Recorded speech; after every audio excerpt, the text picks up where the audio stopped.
How we doing? What's up? What's up? Okay, we are ready. We're ready to start with a new day, a new Tuesday, doing Rell to Challenger. And we start with Silver, and then we move on. We move towards the next one. How are we doing, Danny? How are we?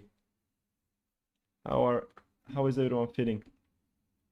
It's not been easy, eh? It's not been easy in finding I would say Rell players in these elos, I would say. We have Lenny 246800. Then we have a gold player after, and then we have to do some investigations to see what we get. What do we get? What's up, Lasse? Hello, hello. Maybe we should pick you, no, for the gold Rell. Let's go. I should just take a break and put the replay of our coaching session. All right, let's start. I give some time so people can join. And, well, the vote is going to be uploaded anyways, so you guys can enjoy that. Do we have some sound here or not? This is Silver Rell, so I'm excited to see that. Let's drop some sound, but I don't want the sound to be like that. I mean, especially the pings. The pings drive me crazy in Spectator.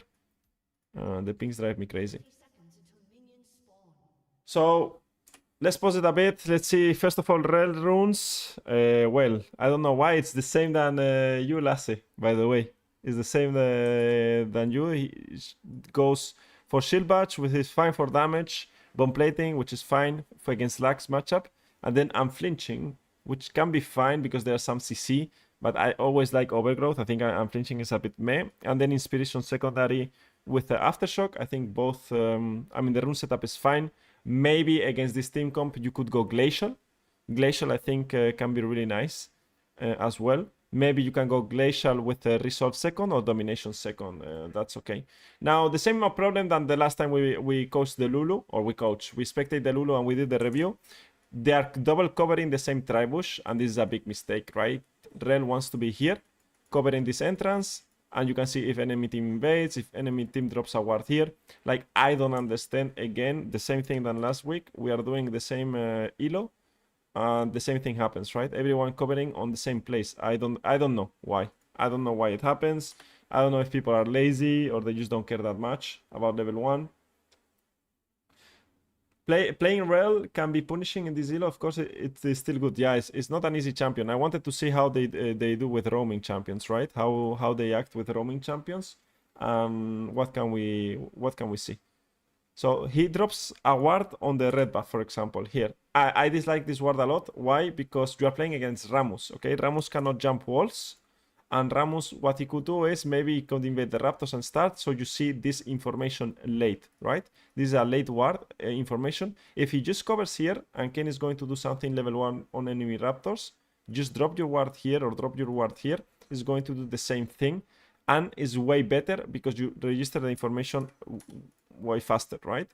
So yeah, and then Kane can react better and you can react better as well. Now, okay, I didn't see this. Rell didn't buy potions and started with a ping ward.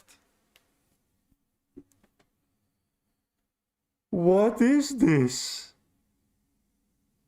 Rell started without potions and started with a ping ward.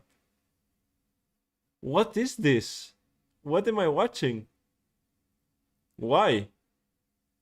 Maybe it's genius, no? Will you try to invade here? Invade. I mean, you could jump invade, yeah, but it requires your team to follow you. You have not the best level 1 invade. They are leashing in bot lane normally, so I don't dislike this trap. It's going to be a good trap. Enemy team is, yeah, they get double punished. Enemy team played really horrible, right? That's why you don't leash and they get first blood. Good W by the Rell. I don't understand why, for example, why this is pinged. But well, that's for another day. Now, what happened here, the kill is really good. Now, you guys see what Rell did this tour here? You don't do this, okay, as a support. So we can go back and I can explain you what's wrong about this, right? So they get a good trade here. They get a really good jump. Now they kill Draven. I mean, Draven kills Lux. Now, let's pause. Now here, Rell is full HP and Draven is is a bit low, and Jin is going to hit him. Now, as Rell, what you want to do is you want to do this into this bush, and obviously force the Jin to ward. But now you being in this position makes that the Jin has to play in this situation here, and doesn't give him so much space. So pay attention what Rell does here. You guys see what she does? And now she stays here, and she should be right now here, right? Forcing the Jin ward already and threatening the Jin. The Jin cannot walk up for experience or cannot walk up for anything, right? They are happy because they killed. But now Rell with the second W, she should already look for the Jin here, and the Jin is going to lose a lot of HP as well, right? And it can be very dangerous for the Jin. Plus, once you get level 2 as well in this bush here, you are going to be able to threaten. Like, Jin cannot be in this position. Jin needs to be here, right? And it's small details that make a lot of difference, right, in the laning phase. Now, you see, he's going to get level 2 now, after one more minion, and he is not going to utilize this level 2 at all, right? He should be here right now. This is a waste of time. I mean, Jin, well, missed the Q. The same thing. I don't think you need to flash if you come from this bush, by the way. If you come from this bush, you don't need the W flash like that. But it's not great. Now you're in a situation, yeah, where Lax and Jin, oh my, what am I watching? Yeah, it's just bush control. Bush control was really bad. How much gold does yeah, 300. I mean, this is silver, right, guys? So expect some weird stuff. So Rell was in a winning position and ends up being in a very awkward position, and like they could not lose this situation, and now they lost it just because of that, right? So yeah, let's see what Rell buys. Okay, the shield make him so he doesn't get stopped. So boots and a pink ward will be nice, but she already has pink ward. Doesn't get potion. I will take one potion for sure, because I mean Draven kills. Now the laning phase is fine to open bot lane. Why? Because you are getting this experience and help crash Draven. Once the crash happens, I want to see what Rell does. He's going to crash the next wave. This ward doesn't do much, to be fair. You want it here, most likely. Now you want to move towards mid lane. You want to move towards mid lane, right? You want to move towards mid lane. Play this wave with your 5th. Again, you see that this ward doesn't do much. Why? Because they crashed the wave, and now like Rell is a bit jobless, and she could like ward the Gromp, do something else, and she's moving late here. She could already be moving, hovering the 5th if needed, and just taking a trade for no reason, right? Like, I feel like Rell doesn't know what she has to do here, right? She doesn't know what she has to do, and that's a problem. That's a big problem for a lot of roaming supports.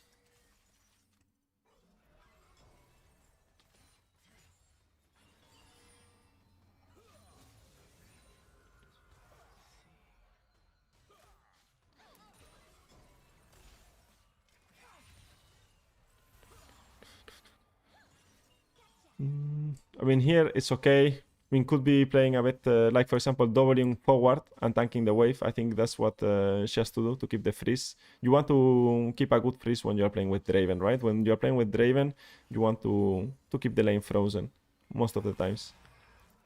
And you can punish the Jin that has no flash and Lax has no flash. This is good, playing around the bush. Way better than playing up.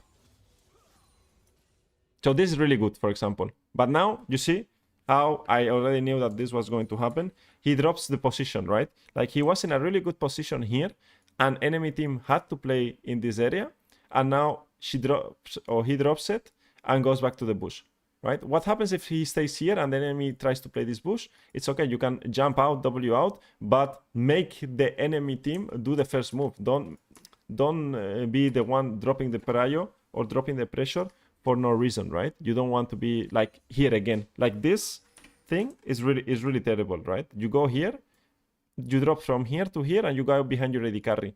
Now, if you stay here, Jin cannot last hit this minion, because if he tries to last hit this minion, look the distance that you have from here to here instead of this one. Plus, you are less predictable, right?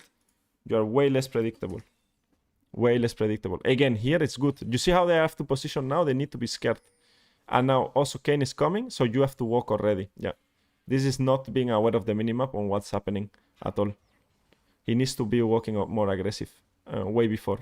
Now this is very troll. He takes 3 damage for no reason. Again, the ward, I don't think it does much. Here they have to think which wave they want to crash. I mean, he's getting low for no reason, sadly. And here is a good moment to move for Void Grabs, no? So, 6 minutes. Void Grabs are going to spawn. Kayn is here.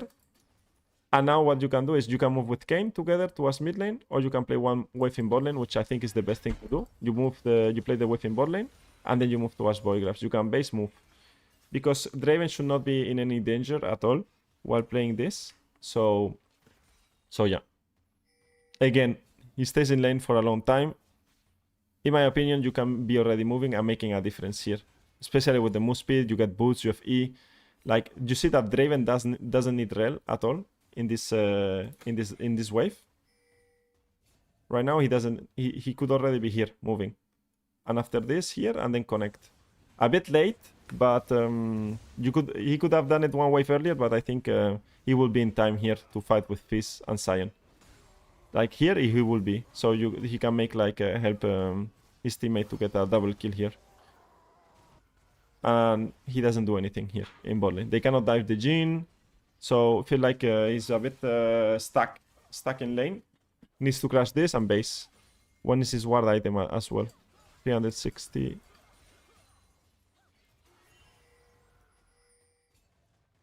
Moves now. This is fine. Play this mid wave. What is he doing?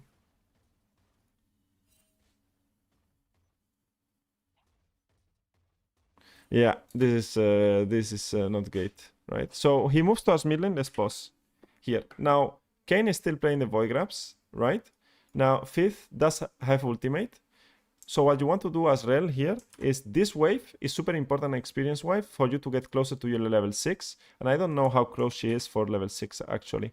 She's like not that close, but it's going to help her getting this wave to be closer to level 6. So just coming from here, dropping a Q flash and forcing like there are two options. That Xerath flash away, that's a win already. You are trading Xerath flash for your flash, or that he doesn't flash away, he gets CC'd, this guy ults and Xerath dies, so you get the kill plus the mid prio, right? But here you want to play so you get the mid prio, and after that you transition towards Void Grabs, and after that you just recall, because in bot lane you are still fine. Like Draven is not getting dove at all. Okay, so here this is a good roam towards mid lane, but doesn't know what to do here. Like Rell doesn't know what to do here, or what's her job. She doesn't want to show on mid lane, or she doesn't want to look for mid lane, but here she's able to punish the Xerath, and Xerath has no vision at all here.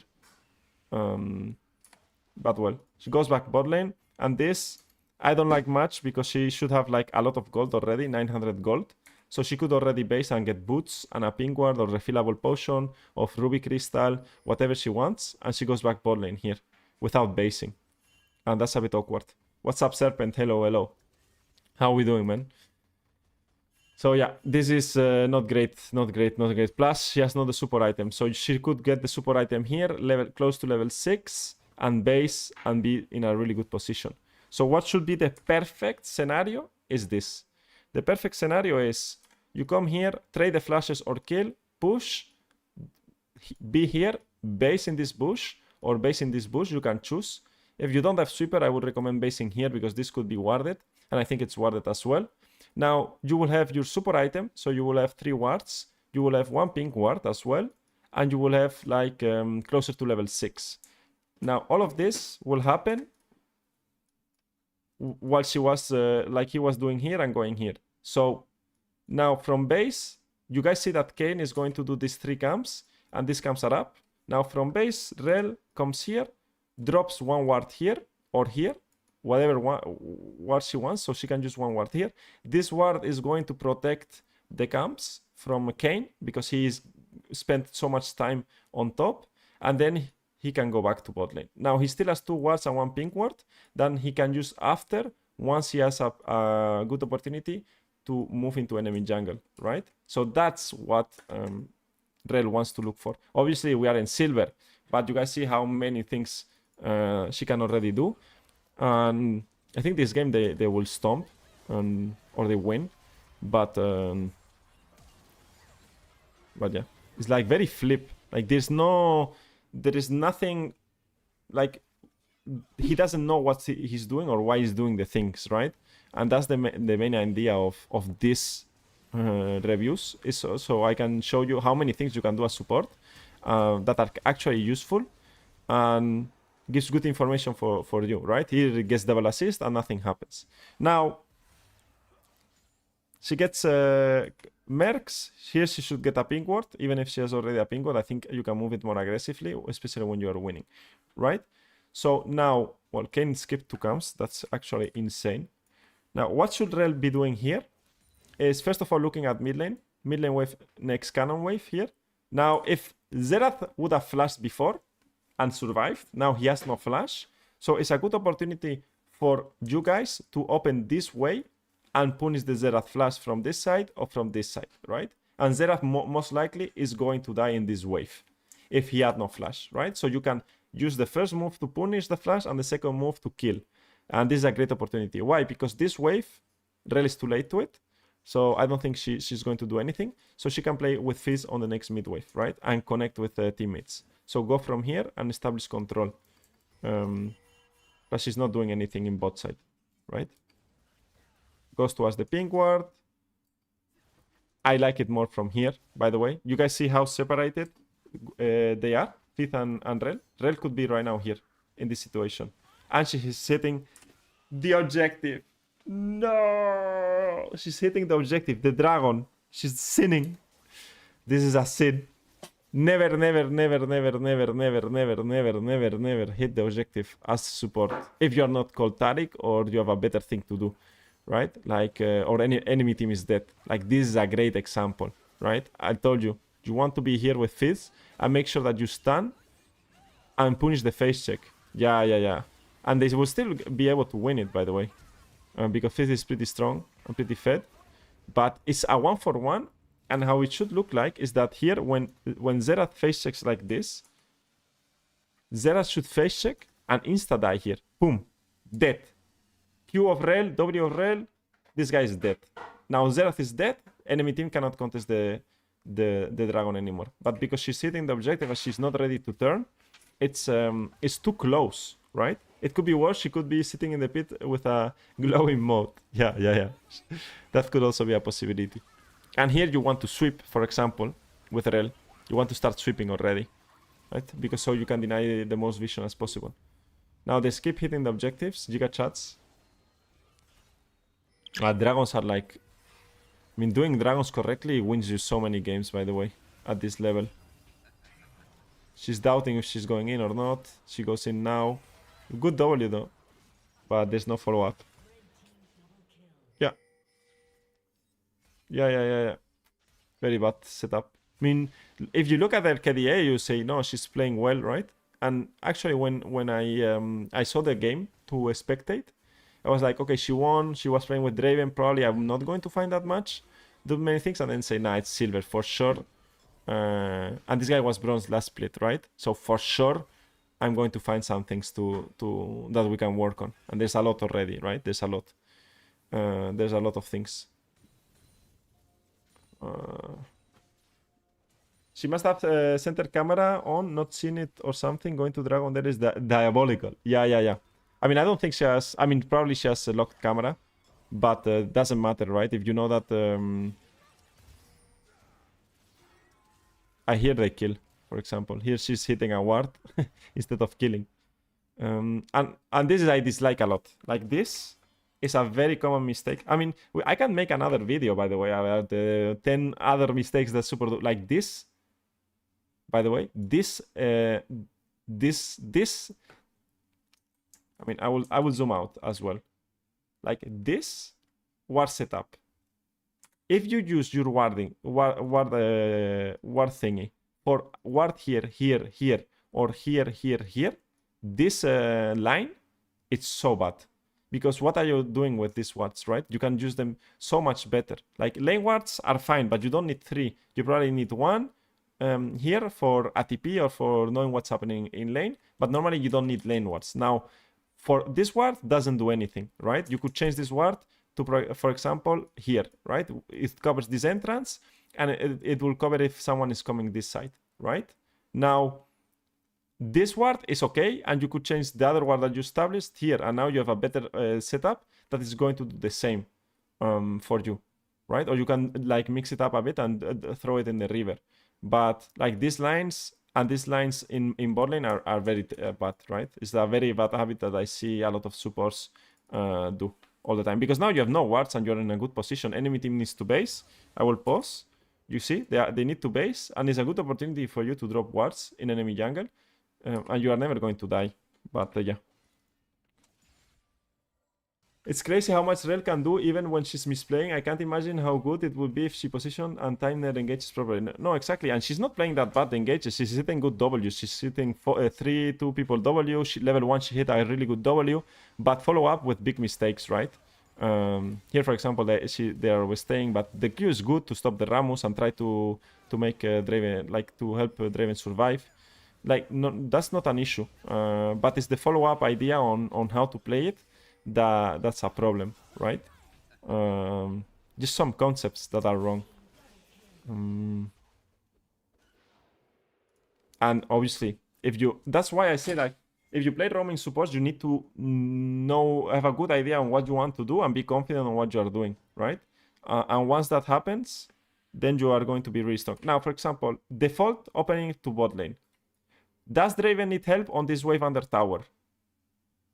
No. Right? Is Rell level 6 already? Yes. Does Rell already have the support item? Yes. Rell doesn't need to be bot lane anymore. Right? Now, Rell needs to be careful that on this wave, Draven dies. Right? But also you want to make sure that you get some vision on the void grabs and maybe play the void grabs when Kayn respawns. Right?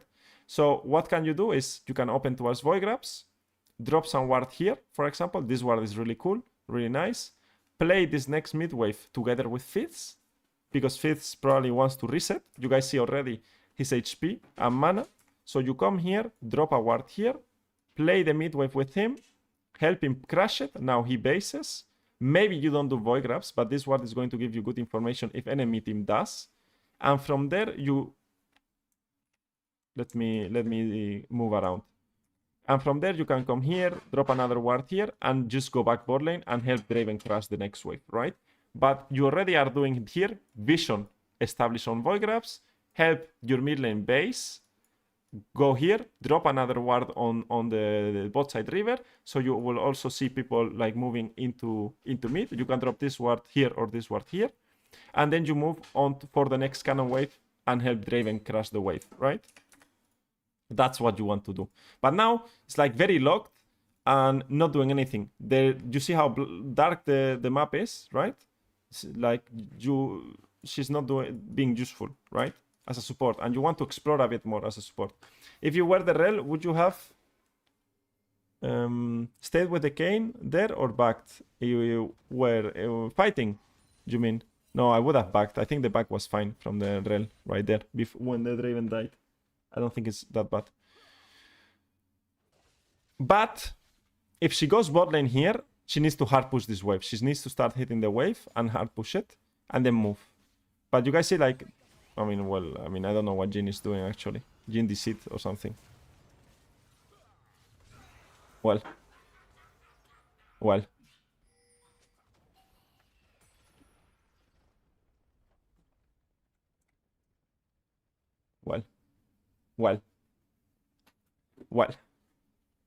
We are in silver, right? Now, the Jhin, who got a PayPal message from Rell or Draven, he just got 20 euros, $20 right there. Suicided for a kill, right? Which is not very ethical, but you need to do what you have to do to win some games, right? So now, in this position, what should Rell be looking for? My silver games don't look like this. What do you mean, Cerro? Your silver games look like this for sure. Now, Rell is doing a bit mistake here. So again, after a good action here, or Jhin inting, but Rell kills. Now, let's pause the game. What do you do here as Rell? Do you hit the tower? You never hit the tower. That's a no, right? Like, all the clicks that Rell is going to do to us here is bad, and a common mistake that we will see in gold and platinum most likely, right? You want to move here, drop your vision, and move towards mid lane, or just base, right? But you'd never want to hit tower as a melee champion, right? Paid actor, eh, Mateo? Yeah, for sure it's paid actor. I mean, the player like Jin, yeah, I mean, I don't know what happened with Jin, like paid actor. This, what Rell is going to do, again, is very bad. Is very, very bad. She should be here contesting the pink ward, getting rid of it, establishing vision here, because it's completely free to do so, right? Like, this is okay, get rid of the pink, and let Draven play the wave alone. What I don't want to see is that after this, she goes back to the bot lane, right? That I don't want to see, right? I don't want to see that. Like, again, what is this? Wards. Why is this warded? You can do the same with this and this. Now you for sure know who coming in tribus, right? Like there's no way someone gets away with it. And this is already covered by here. And not only you are helping bot lane with this ward, you're also helping mid lane. So you are warding for yourself and you are not warding for mid lane as well. So it's just very random. And I'm talking about vision all the time. This is completely like you're not doing anything here. Here as Rell, I base and open the map. Just let Draven lane alone for one more wave. This wave, Draven can play alone. And instead of running around all the time, look, she's not doing anything for Draven here, right?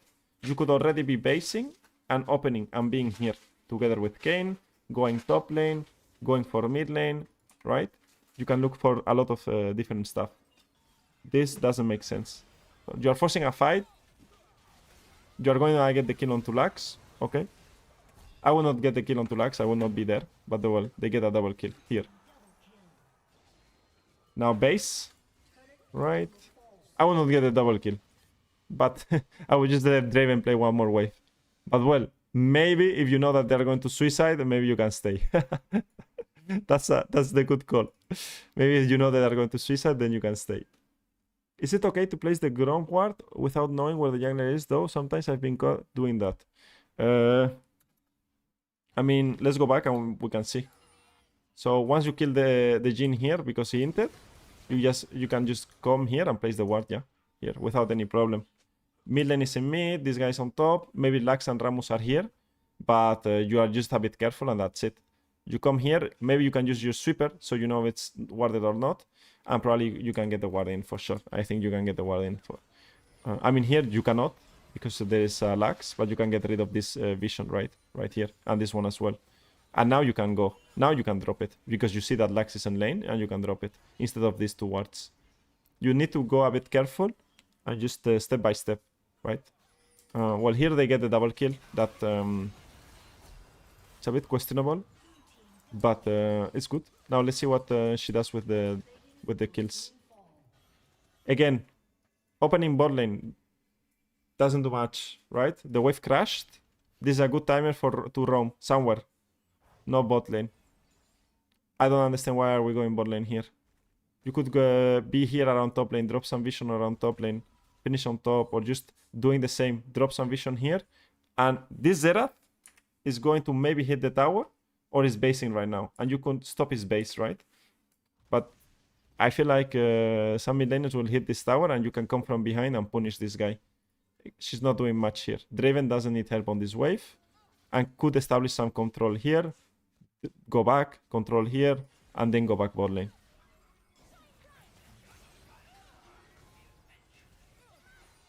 Alright, let's see how it goes. Zekes, I think it's okay. Could be Solari as well. Locket is also fine. Zekes a bit more aggressive. Better against melees and all-ins, but yeah, alright. Nice try.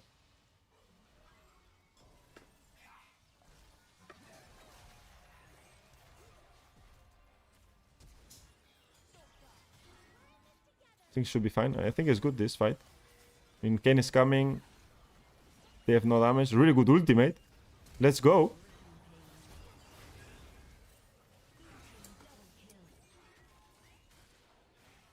Draven needs to dodge. Run, Draven. No. Now. Needs to go for deep vision. Goes for the kill. Pause. Guys. Guys. It's the time. It's time. Is the question. Is Rell A going to use her I mean, she has only 1 ward now. ward to drop it around here when everyone is dead from enemy team, so no one can do anything, right? To Rell, or wait, let me do this first. Or is she going to hit the dragon? What is she going to do? Hit the dragon is B, or A, going to deep ward? You know that you know she's going to hit that dragon. Of course she's going to hit that dragon. Of course she's going to hit the dragon, no? Yeah. Again, you can do both, maybe. You can just drop 2 deep wards here and hit the dragon after if you want to speed up the cane, right? But you need to drop the deep vision first. You need to drop some wards here and here. For sure. You cannot be basing with 1 ward and everyone dead and not dropping anything. And she's playing okay. Like, she's doing great. She's not anything. She's not running it down. Pulling the trigger sometimes, right? But habits. Having good habits. Do you have faith, Danny? No. Look at the dragon that was making eyes, no? At her. Yeah. Exactly. Oh, yeah. Hit the dragon, Damir. You were right. No. I knew it was as well. Also, now, she has no ping ward, which I think is a bit weird. She griefed FF go next. No. She's doing okay, but she's doing mistakes that silver should make, right? But that's why you are silver. That's why you are silver, is because you do these mistakes, right? So I'm here. I explain you how you can do them better. I mean, how can you not make them, right? So here the same. She's going bot lane again with Draven. Draven doesn't need her for this wave, so she should never be in lane right now. Where should Rell be? If you want to be somewhere, you need to be here or around here, this area, or controlling this bush as well, sweeping it. But you don't want to be in bot lane, soaking experience plus showing on the wave, right? You don't want that at all. All right. So yeah. And you want a pink ward. Why? Because you want to move this pink ward somewhere else, right? This is already over, right? You want the pink ward here in the tribush instead, for example. Instead of this normal ward, you establish a pink ward and you can fight here all the time. Like, I don't see this as a button engage if you hit and you play correctly because you are so strong. But you need to make a better effort there. I mean, they're going to die, no? Yeah.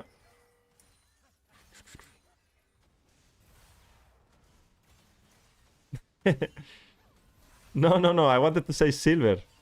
For sure. I didn't want to say shit. But I was like rolling my ass, you know? And it sounded a bit like that. I realized as well. But she's defaulting towards bot lane all the time, you know? No, she's not playing that bad. But this again, like, you should never be bot lane here. You should be with Kayn, for example. In the jungle, together with Kayn, hand by hand, dropping vision. Instead of being bot lane. This is a very common mistake, by the way. Oof. And we are going to see it today so much, no? I hitting the tower, you will think, oh, they got the tower. No, it's bad. She needs to be here. Here. Let Draven to play alone. How do you make sure that Draven doesn't get killed? You don't need to be in lane, so Draven doesn't get killed. You just drop vision around him, right? This is better. This I like more. This vision is fine. This should have happened before already. Okay. Giga chat Rell, no? To be fair. Alright, that's just bad. You need to wait for the wave to come. And once the wave is hitting, like here, she can Hess flash and make the same play she did, but with the wave, right? Always pay attention on waves. Alright. Let's see how they play the mid game. So good that I'm bronze, not some... Guys, I didn't say that. What's up, Jimens? Estoy viendo review de Rell, Silver, Oro, Platino, Esmeralda, hasta a Challenger. Estamos viendo una partida de cada elo. Reviewing. With the new system of getting first tower, do you think there's a reason to stay in bot more as support? It depends. But it depends on the situation. For example, if you want this tower really and you want the first blood tower because no one got tower, then sure, you can stay and hit it with that purpose in mind. To get the first tower and because someone else is going to get the tower faster and you want to deny that. But normally Like with melee champions, it's very difficult to get the tower if enemy bot lane is alive. So yeah, you want to set up for dives, or you want to roam, or you want to use your prio to do something else in the map.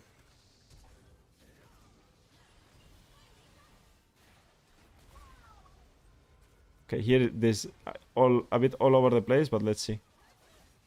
But the vision is not utilized correctly at all. Now you want to join with Kayn here. This is good. Okay, he's stopping the Jhin. It's a bit of a mess, no? It's a bit messy for the guys are so ahead. It's a bit messy, but it's fine. I mean, the fight was okay. I mean, it's silver, right? It's not in the world. What I don't like is, like, if you guys noticed, this is never warded. This is never warded. And this, there is no vision at all here. Never in this area. And we will see that in gold as well, and platinum. You will see. And I don't understand why, right? Because every time you spectate, or every time people watch some super players, they always ward deep, right? So I guess that maybe they don't pay attention. She hit this dragon as well, eh? She went for the dragon. Here needs to establish vision. This ward is fine. Cloth armor instead of a pink ward is really bad. You want this pink instead of normal ward. They get the attack on. Nice. Fifth is good doing fifth things. Good punish. And from this punish, you keep punishing top side. And you don't show a midwave here, for example. Like, again, same habit. Same thing I spoke about it in my video.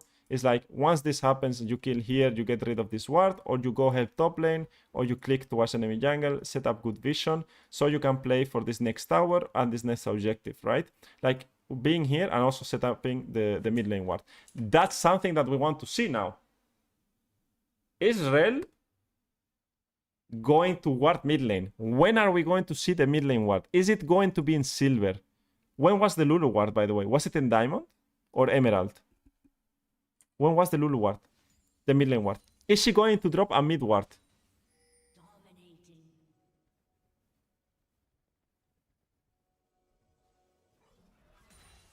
Drop the mid ward! Drop the mid ward. Drop it. They drop it. Drop the mid ward. Especially at Rell, you want a mid ward for sure. You can do so many things. Drop the mid ward, Rell. Drop it. Drop it. Drop it. Drop it. You can do it. Yes, yes, you're going to drop one. Drop it. Drop it here. Drop it. Drop your ward here. Under the tower. Where are you going? Use it. Please. Please. It's just one click away. Or 2 clicks away. Depends if it's not smartcast. Drop the ward. You can do it. You can beat the record. Be the first silver to drop a ward in the mid lane. Please do it. Ah. It was diamond Lulu, no? Yeah. We don't have a mid lane ward, guys. I'm so sad. But well, she got a good engage here. Only dropping in is Elo. Well, she wins this game. She wins this game. She wins the game. Well, Silver Rell didn't drop a ward in mid lane, guys. And from here they win? No, they don't win yet, but... Maybe she's still able to drop it. She died? Where's Rell? Ah, she based. Maybe she wards here, guys. I'm excited. This is the only thing that is exciting. No ward in mid lane, guys. There's no habit about it. No ward in mid lane. No ward in mid lane. The most important ward in the game that everyone says is the most important ward in the game. She didn't drop it. So she didn't get it. The enemy had a mid ward. They should have won, right? I mean, I don't even know who plays that ward. I think it was Zerath, right? So he plays it there. But I thought that when they placed the mid ward, Dani, she was going to sweep it and say, oh, I will ward mid as well, right? But no, she didn't. It didn't happen. That didn't happen. All right, let's go for the next game. This was Lenny, the silver guy. So I always try to look for someone that also is like silver and has not been like gold before. I mean, he was gold before on one split. It's last year, but well. Let me read some questions now. Let's change this. Silver. All right. Good point, coach. It's so crazy because I have AD carries that will ask me to help them out of the tower when in reality I shouldn't be there. Exactly. Yeah. I don't know which AD carries ask you to out of the tower. Maybe if you are Senna with nothing else to do. Yeah, when you are range support, you want to hit tower as well, right? If you are range support, hitting tower is good sometimes. Quick question for laning phase. How do you keep bush control while not losing too much HP against mage support with lags E every time bush the bush you are in? I mean, if she uses E, like you need to play in the edges, right, of the bush and dodge the E. When the E expires, then you go out and you try to punish her when she has no spells, right?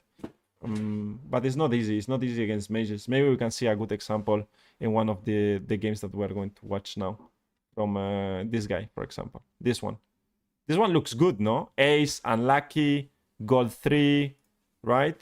Playing with Cassiopeia bot lane, I think. Everyone is gold.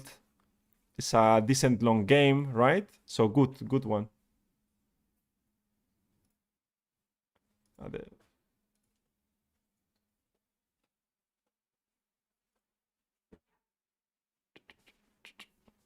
All right, let me.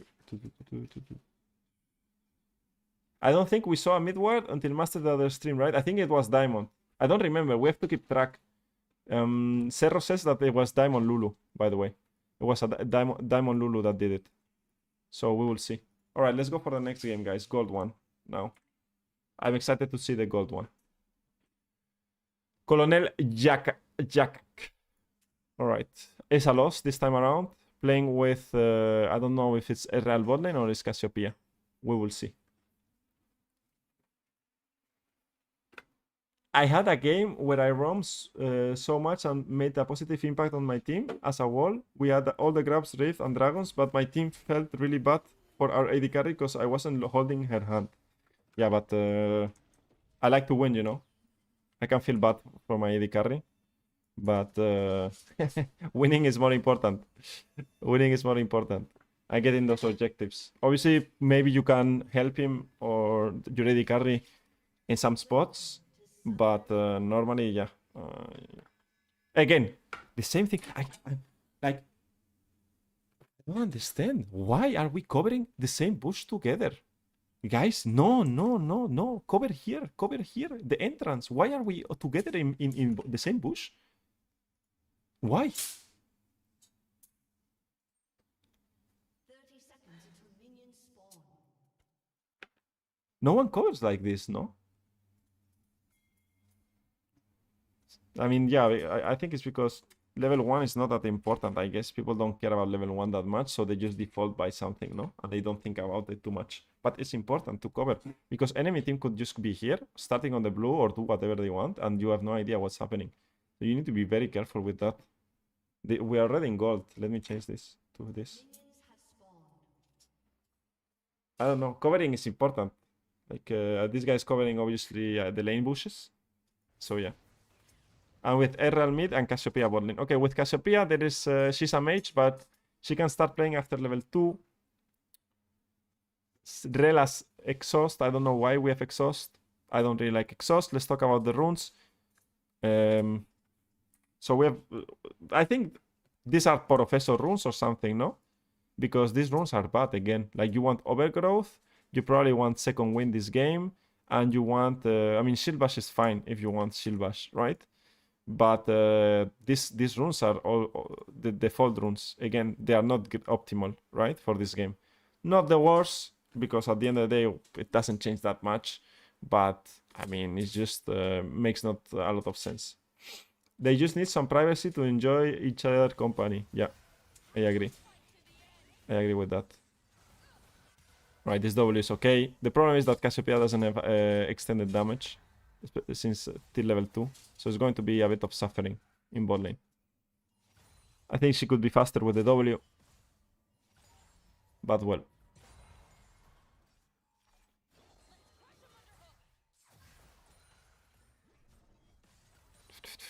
And here you want to chill, right? In bot lane, you get you use your potion and you just chill a bit, right? And that's it. Now under tower, I would like to, for example, here as Rell, I mean she's very far away. I don't know why. What I would do as Rell here is that I will be around here, or here, sorry. And once Cassiopeia wants to go for some CS, I will step up, make sure that Jhin hits me instead of Cassiopeia, or Senna hits me instead of Cassiopeia. So, and at the same time, I will use my W under tower. So I tank the damage that they want to use to harass Cassio. And I can tank it a bit, right? With my W. And also I want to be dismounted when I'm playing under tower. Because here, like, if Rell was dismounted, she has a great opportunity of W flash Q under tower. And that can be very dangerous for enemy team, right? But mounted is not that dangerous at all.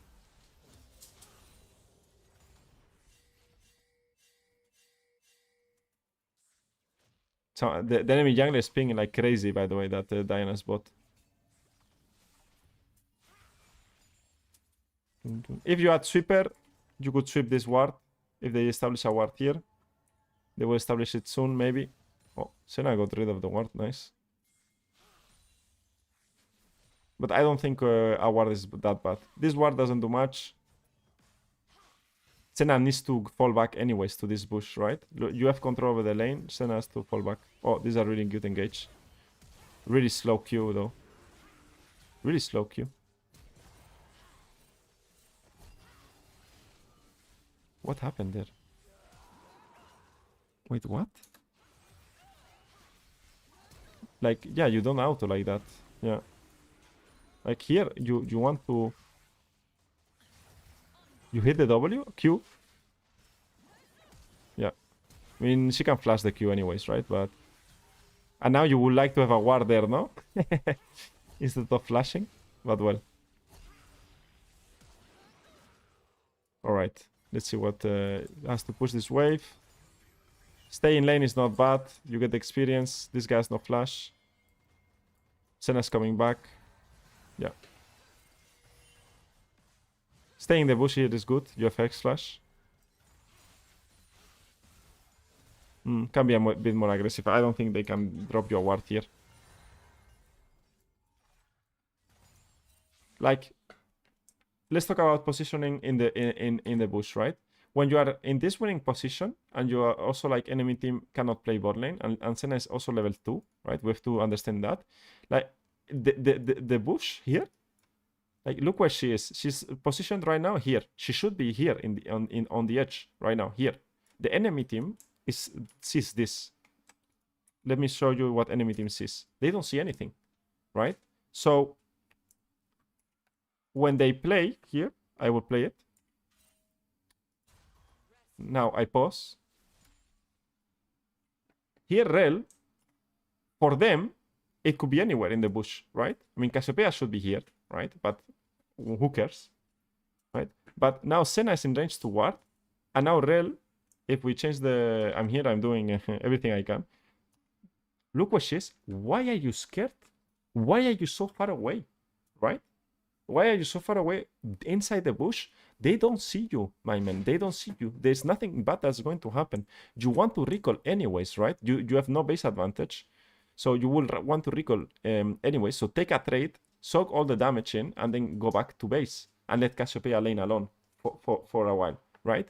But now, Rell, instead of being here and QW the Senna and going in, plus and then she can E Cassio, then Senna's going to be this HP. She's going to be this HP if you want. She's not going to die, for sure. And now you are making Jhin stay in lane a bit longer as well. And now she takes the base. And now Cassio can 1v2 in lane while you are basing, which is great. But she's scared for no reason because Cassio feels like she's behind. But that's not a good argument for me, right? You can play alone here. And you see how much space she gives. And now this is warded. And you didn't do anything for it. And now she's going to attack you even. Like, doesn't make sense. And she's level 4, she's level 2.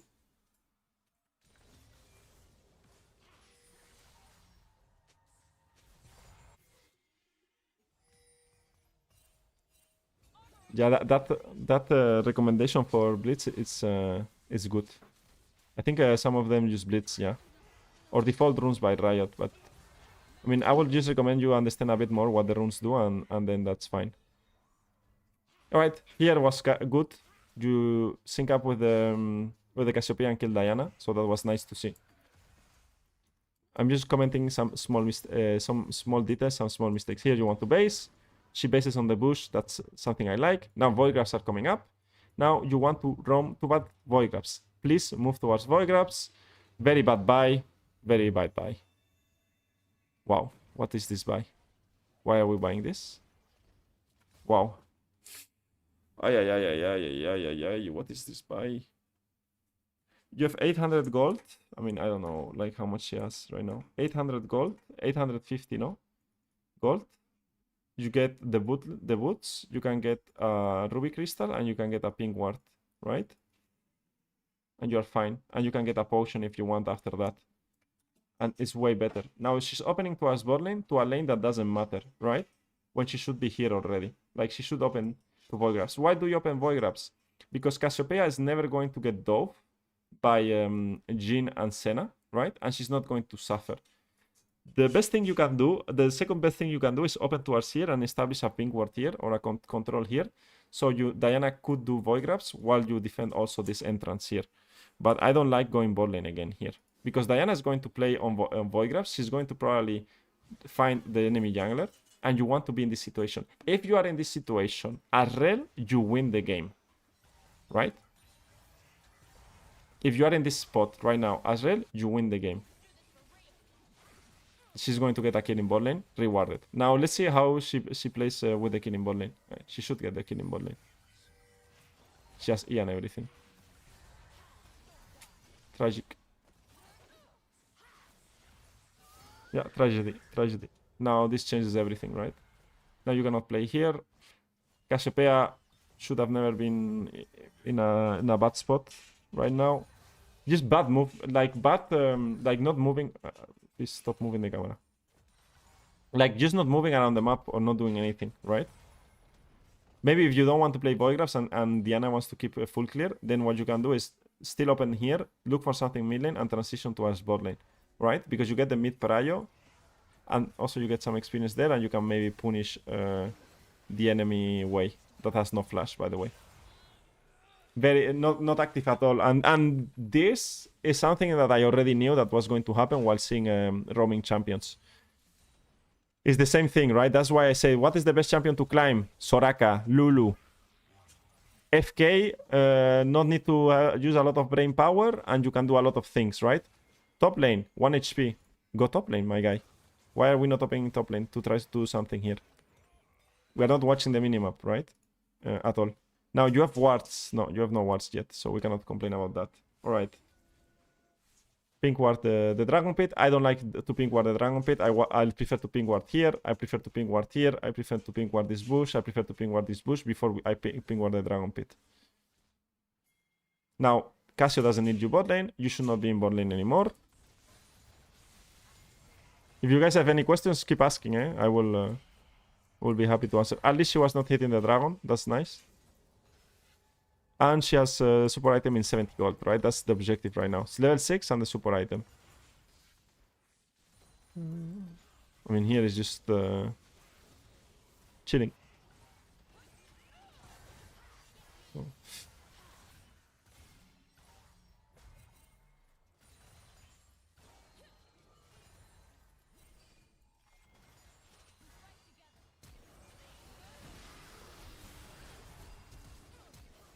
Is there a overall fear to roam in low elo? Are you guys scared to roam in low elo? Because of your AD carries or something like this?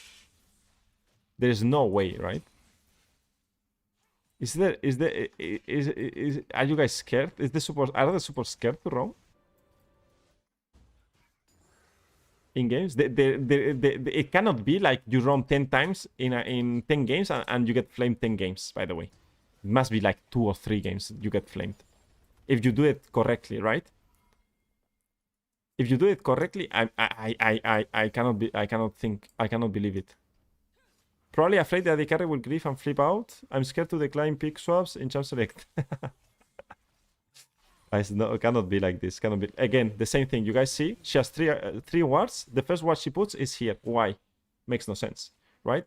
The wave is going to push towards them, or you want to look for action towards them. It didn't change to sweeper, for example. The build is really bad. So the build that you want to go for with when you lane with Cassiopeia, you can go for Locket, and you can also go for Abyssal Mask, right? Abyssal Mask is great this game because you have Mundo. I mean, you have Diana and Cassiopeia already, right? So Abyssal Mask is just great with AP Mage in bot lane. If you are playing like Rell, for example, like engaged champions that can build it. Now, this is the thing. What I told you, told you guys. I really dislike last game in silver, okay? When you ward these 3 bushes and these 3 bushes. Where do we have the wards? 1 here and 2 here. Now, they killed the Senna. Jhin is under tower. He should get dove, by the way. Now, what is Rell going to do? Like we see Vi top lane hitting the tower. We see Wave mid lane. And I get a lot of comments. Again, no, I'm scared to go enemy jungle because I can get caught. Yeah, but no one is getting caught. You're not getting caught. What is the excuse now? Is that we don't have wards because we use the wards in a very bad spot, right? Again, silver, no wards here. Here, gold, we will not have wards here, right? It's so easy to get these 3 wards right now, and it's going to change a lot for the game because you get really good information, right? Especially if you play with deep ward. She's not playing with deep ward, but it's all right. So I want to see what happens now. I mean, this guy should get dove. Rell is in a really bad position. Should already be like way further up. Hitting tower again. We don't want that. Now there's nothing that you can drop here. Hitting tower again. We don't want that. Ay, ay, ay, ay, ay. Ay, ay, ay, ay, ay. Okay. Well, no. Wasting time. They should not die here, but well. What did you say, Month? What I didn't see the message. You get flame for roaming almost every game. In silver, the AD carry always dies and tilts even if you get picks. Well, then you have to know what's more important, right? Get picks or being with your AD carry. If your AD carry is very fed, then yes. Then maybe you want to stay around, right? Your AD carry. Again, the play was already over from long time ago and they overstayed for too much. Too long.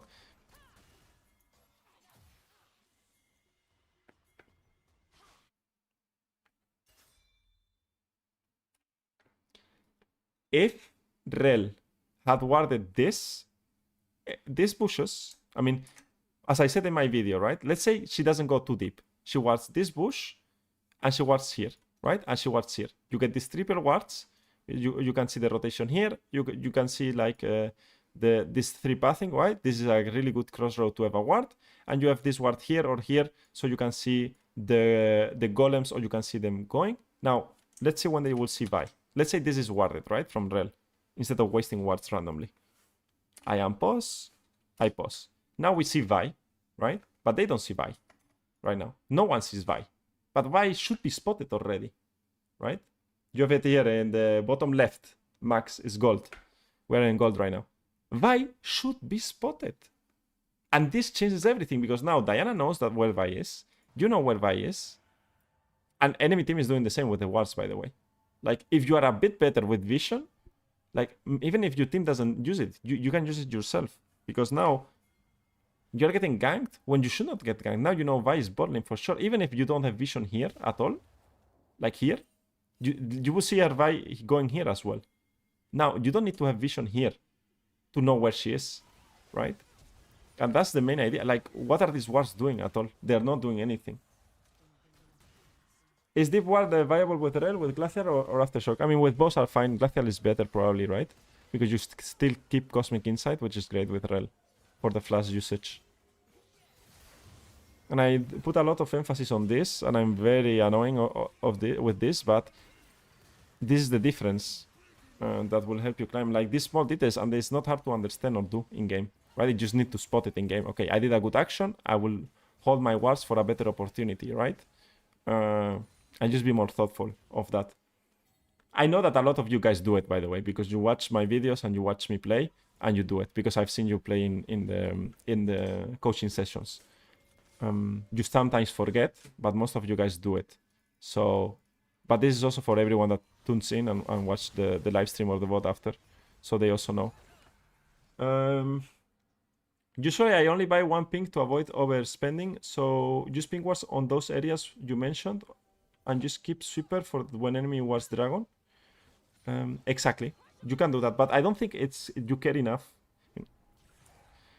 You don't care that enemy sees you do dragon, by the way, because the dragon, if they ward the dragon, you should always get the dragon like in these spots out, right? If enemy wards the dragon, just get the dragon out. It's fine. It doesn't matter to have a ward in the dragon. It's not the same as Nashor. You cannot get the Nashor out, of the pit. Follow me, Nashor. Follow me, you cannot get the Nashor out.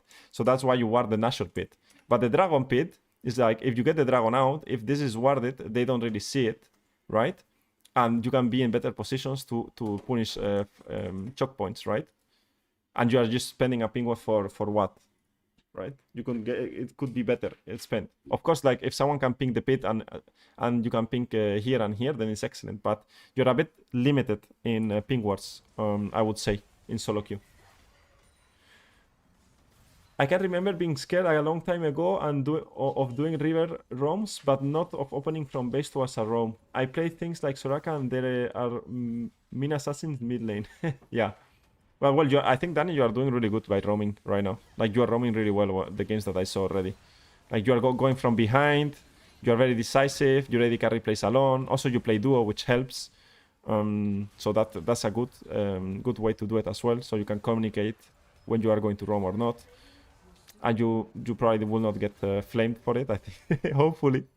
But you're doing way better. Way better. Like, roaming, your roams are good.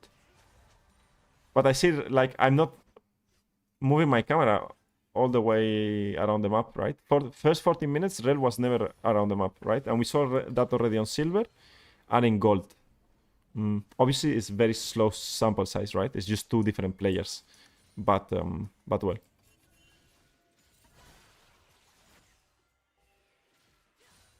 This is good. Going with the jungler. This is really good. Keep going. But where are my wards, Like, that's the thing. Where are my wards to drop them now? And this you don't do as a support. You cannot come here with your jungler and say, I'm going back. Never. You don't do that. You keep going with your jungler. What happens if someone is here? You keep going and sit here and sit here and stay here. Like, you don't abandon your jungler or your teammate mid through the pathing to hit the tower. Come on, man. Ay. Don't hit me the tower. I'm learning a lot, I'm learning a lot with these things. I'm learning a lot. So how I can make, what should I make content about, by the way, to help you guys a bit more.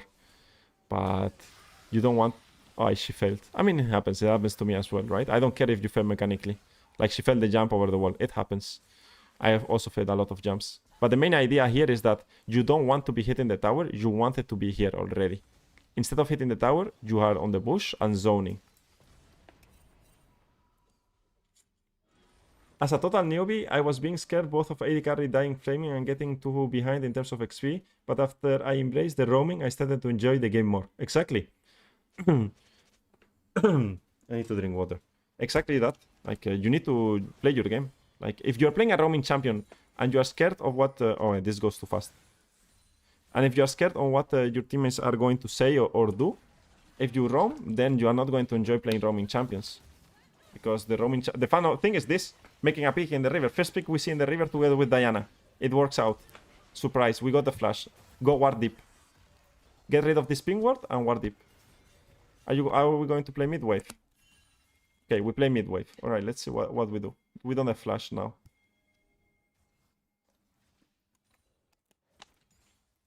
Right.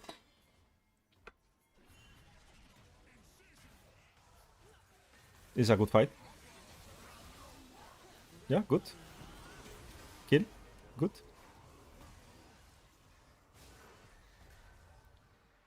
Don't hit the Herald. Drop a ward before you base. Drop me a ward here, Get the blast cone. Why? Because you have one ward left. You can sweep a bit around the area if you want. You can get rid of this vision. This vision, it's warded, right? Around here. Be a bit useful. Like, every one of the enemy team is dead. Vi is coming, Vi is coming. But drop some vision before you leave. Like, don't be so scared on basing. Ah. Because now you could give more information to your team, and you could, like, would you want to base when your team bases, right? Is your team going to base now? No. Are you super low and you are almost dead? Yes. But you have resources in your inventory that you can use before basing. So you can sweep around this area, get this ward out. Sweep around here, of course there's no ward, so just get rid of this. Obviously you miss this one. You are not, I'm not saying that you are going to hit everything, but at least you get rid of this area of wards, right? And then you drop one here. The herald most likely will be finished, and then you base. And your teammates will base together with you after, and then you open them up again. But now there's going to be a problem, right? For Rell, is now that she is going to find herself, or one, with the team dead because enemy team recontest and she was not there to do anything, or she's going to open them up and there's no job for her to do, right? Because there's nothing to do on the map. We will see what happens. Let's see. You guys see now Errol is going to base. I mean, Diana's full HP, but she's going to farm. And now she's going to open, and probably there's not much she can do, right? She's going to play mid lane. Here, for example, this I talk about. This is bad as well. Why this is bad, guys? What's up, Sora? I hope you are doing well as well.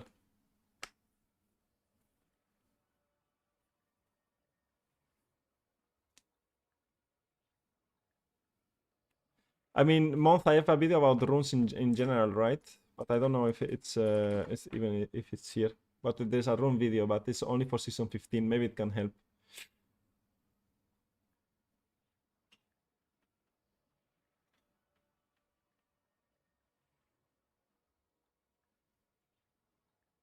Exactly, Mateo. You show a map and you do nothing. Exactly. That's what exactly that. You show a map for no reason. So where should you go? This way, right?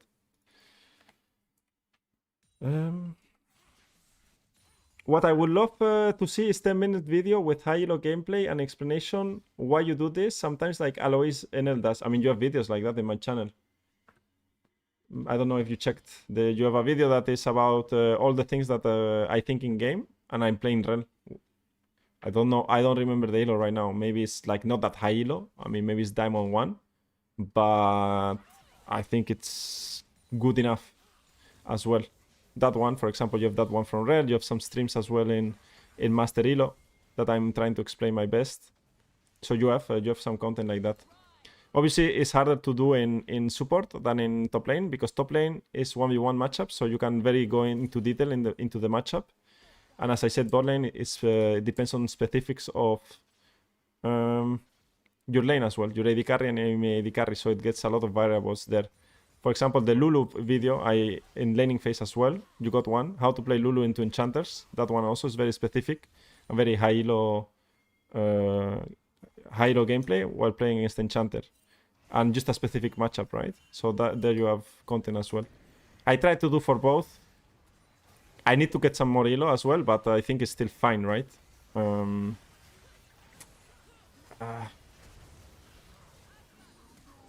I don't really need... if you are not... the thing is, if you're not Diamond 2 plus, I think the specifics on how to play support and high elo, you don't care that much.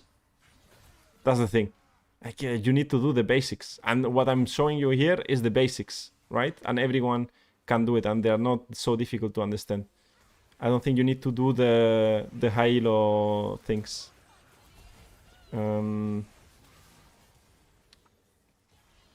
Good engaged by... Let's see. But again, I feel like there's no division. There's no... The fight is good, but this fight finishes and there's no vision, right? That you can establish. There's no ward in mid lane that she's going to drop. Again, cloth armor or magic mantle instead of a ping ward. Space is not great.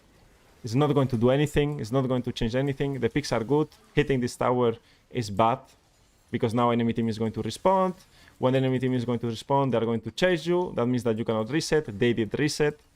And now, like, you're going to be a bit more locked. Now she's basing. And now they're going to be able to trade the mid tower, right? So instead of hitting this tower, you all reset. This tower probably will be defended already, and you don't lose mid tower. But well, that happens every single time in solo queue. Now I want to see how Rell plays it. Like, for example, this, I don't understand why this is warded, right? Again, that very bad habits on warding. This is good, and they get the full roses. Okay, nice. They're in a good winning position. They end up losing this game. Good ward, this one at least. Now that you play for the T2. If you play for the T2 as Rell, you don't play as the T2 from here. You play where Diana is right now. You play it from here. And you go from the flank together with Diana. Like, from the front, I don't think you can do much. Especially against Wei. I mean, Wei clears the waves super fast. But you can play it on the next one. Very good. Well played from their side. Is he going to ward mid lane? No ward in mid lane. So for now, gold is not. There's no wards in mid lane.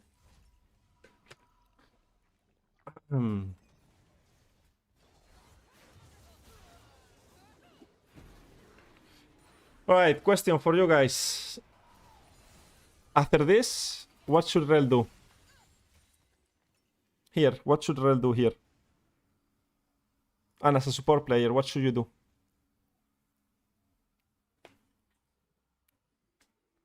What do you guys think is the best? Meanwhile, I will drink some water.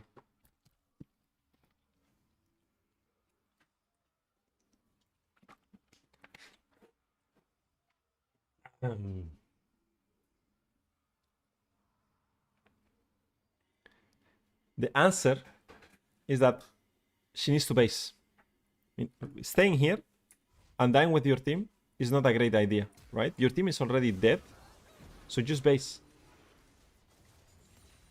She has to ward the top lane, but she has no wards, so she has to base and get wards. And instead, she's going to run around and die. And if your team ints, your team ints, but you don't want to int together with them because now you are dead and you're not playing them up for a long time. Just if your team is dead, you wait for them and then play. But you don't want to give 300 gold for free to the enemy team, right? Again, showing on mid lane, not a good idea. She should already be topside here. Rell should not be mid lane. Too static on mid lane, too static on bot lane. Now, Rell doesn't want to be mid lane here. She wants to be here, dropping some vision around this area as well. This ward is okay. No ward in mid lane for now. It's really bad. She has no wards anymore. Or one ward left. Well, the dragon is coming up. Yeah. No wards in mid lane. It's so sad because here, someone could be showing. You get a control ward there or sweep there, and then you can flank. Right, this dragon is good pulled out. Now she's not hitting the objective, so that's an improvement. She's hitting it now. Alright, 2 dragons. Next objective, Nashor. Reset here. She should reset because she has no wards, so she needs to reset. There's nothing to play for here. There's nothing to play for. This tower, you're not getting this tower. There's nothing to do here. Macro-wise, of course, this gold is hard. Are they going to get the tower? Okay. Maybe they do get the tower. I think it's a bit too much. But they got the dive, okay? Okay. Anything griefed the siege? I mean, RR smurfed here. Oh, what happened? Are they able to get this? It's insane. Against Wei and RL with wave clear. And no, and Jin. Okay, I think RL has 2 massive balls down there, by the way. RL smurfing. Alright, if RL is able to do this, really good W. I mean, he did the bug, no? RL did the bug. He W flashed. Bug abuse. Reported. Look, he's going to W flash. It's a new bug that you can do with Galio on Rell now. No? I think it didn't hit. I think it was a bit weird. But if they open the base, then it's great. But the best thing is, I mean, your team is keep playing. Maybe you should keep playing. Maybe basing forwards. Maybe in gold, you just need to keep with your team. Maybe it's a good decision. I think it's risky, but they should be able to get a lot here. They get mid inhibitor and bot inhibitor.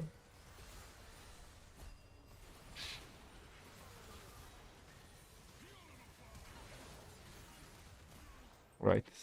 Now she doesn't die, that's good. Let's move on to the next one. Next object. They do Nashor. Not bad. I think they are in a fine position to contest.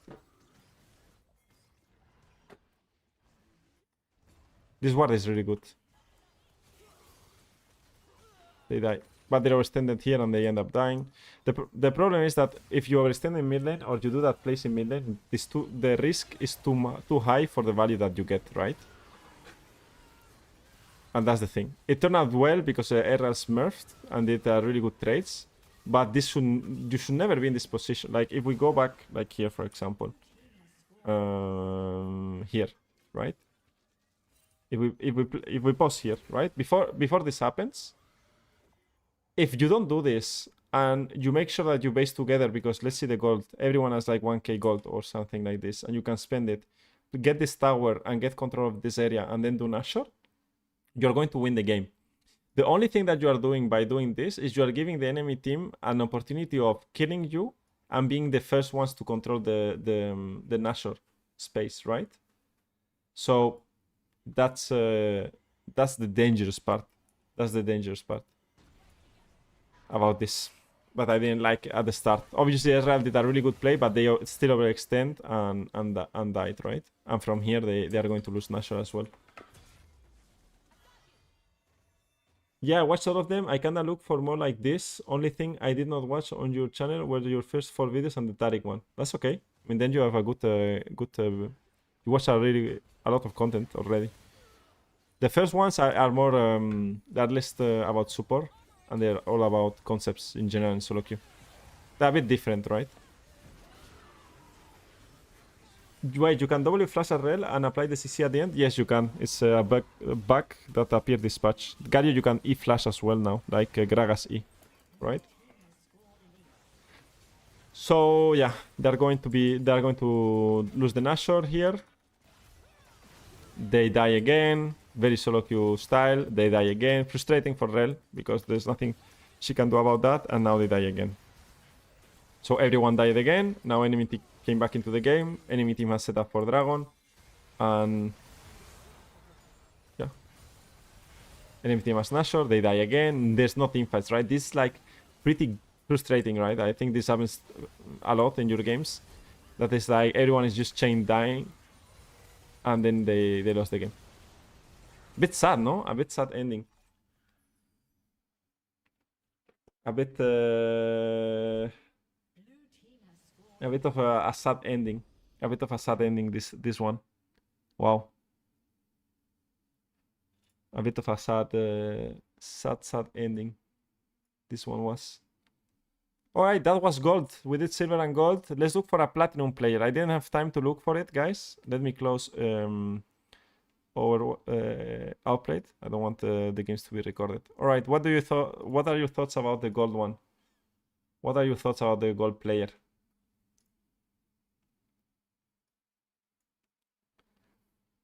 How was gold and silver different? For me, the main problems are roaming, right? Like very static in bot lane, 0 roams, not too much action, right? And that's for me, that was the problem. That in this game, like you leave too much to faith, right? To what's going to happen is depends on my team if they play good or bad, and I don't like that when you're playing a roaming champion. When you are playing a roaming champion, you usually want to make sure that you have more control in the game and like you decide what happens. Like you are the guy that decides who wins and loses in support, especially when you're roaming. You can go top lane, you can go mid lane, you can camp a lane if you want to, right? This guy plays Rell but plays AD carry, right? So probably secondary role Rell. But for me, any platinum Rell will work, right? I'm just looking at the top 3 champions. If I see some Rell and then we click on that and we get that guy, probably, right? That's how I've been doing it. If you guys have a better system to do it, I will listen to you. This guy, for example, didn't play a lot of games. Maybe he played some Rell games. Oh, actually played some Rell games now. Oh, good. Love it. Platinum player, picked Emerald. It's perfect. It's perfect. Negative win rate with Rell right now. Some unlucky games, I would say they say here. So which one should we watch, right? We can choose. And Giga Lustric. No, let's do this one, the platinum, this one. Let's see which one we choose. 110 30 31 03 19. I'm seeing the matchup. This matchup is interesting. I like this matchup. He's also against a Shaco, so you have to pay attention. Maybe he moved around the map. It looks good. Let's see the build. Is the same build? The same build as well. I don't know why. Why is the same build? Why is the same rune setup every single time? Every single time the same rune setup. Every single time. Every single time the same rune setup. I cannot believe it. Let's go for a win. Let's see how he plays. He has okay lane to roam with the action. Maybe the action did a lot, no? With Diana. Let's see. Maybe he helped. Choose the unlucky games. You prefer the unlucky games? This one says unlucky. Yeah, but this guy went 1-8, no? I feel like this guy ran it down. A bit sometimes happens. This one, maybe 2-6-12. The matchup is a bit meh. I think the matchup in bot lane, this one is nice, to be fair. You guys can get more information about this matchup than anything else. Plus, he can roam in this matchup as well, right? I will not listen too much about OPGG, by the way. OPGG says unlucky, and also says that my jungler who spent 20 times without ganking, he was the best player in the game, right? When he was the worst player in the game. So yeah, let's see. Okay, is he going to cover Tribush? We are already in Platinum Elo. Platinum Elo, alright? We're going to be in Plat Elo right now. Let's set it up. Is she going to cover the bush again with Jink? Why? Guys, I'm 3 times in a row already. 30 seconds until minions spawn. For me, gold look the same as silver, and even bronze one, just slightly better mechanics, but same fundamental issue, warding, roaming, and aggression. Yeah, exactly. Why is your nickname Hot Summer? I like my nickname like that.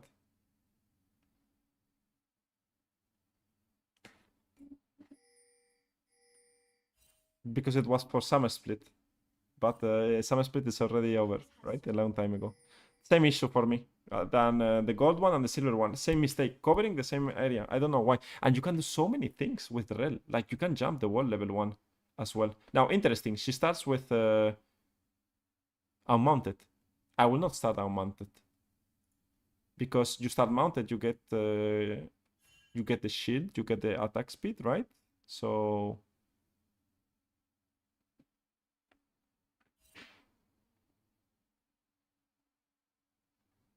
what is she going to do here? I like more the mounted, by the way. You mount and you W now. It's better, no? I mean, they win this. I don't know. They could keep playing, no? A bit. A very good bad mistake here is that she didn't proc the W. What are we doing? Like, I don't know what we are doing here. She needs to proc the W for the aftershock, right? Again, same... I'm getting crazy here. Stop moving, please. In and out, in and out, in and out, in and out, in and out, in and out. Don't go in and out all the time in the bush, right? First of all, the first trade. You're winning the trade. Proc the aftershock if you want to do the unmount thing. Also, you have the shield bash. I don't know. Like, Leona got very out-traded there.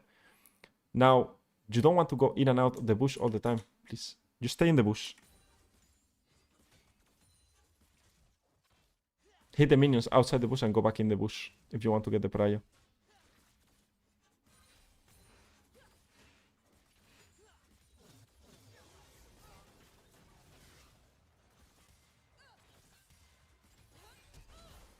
Good. Alright, that trade was decent. But, I mean, Rell wins this.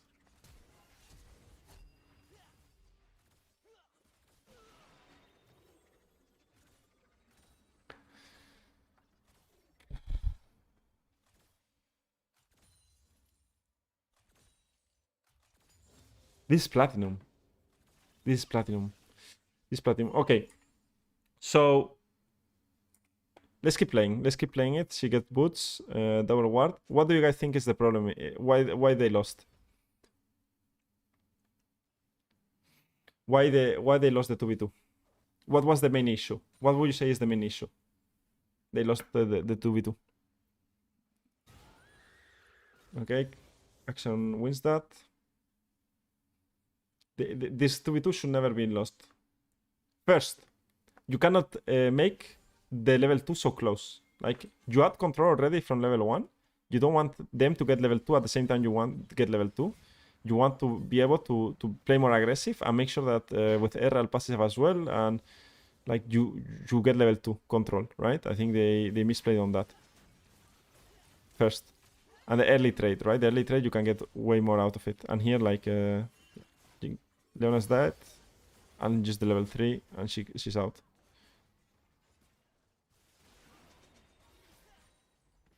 Well, Rell should have covered for that W. Alright, time to roam, no? There's no way she goes back bot lane here. She's roaming. The wave is going to crash. What is she doing? Is he going to do bot?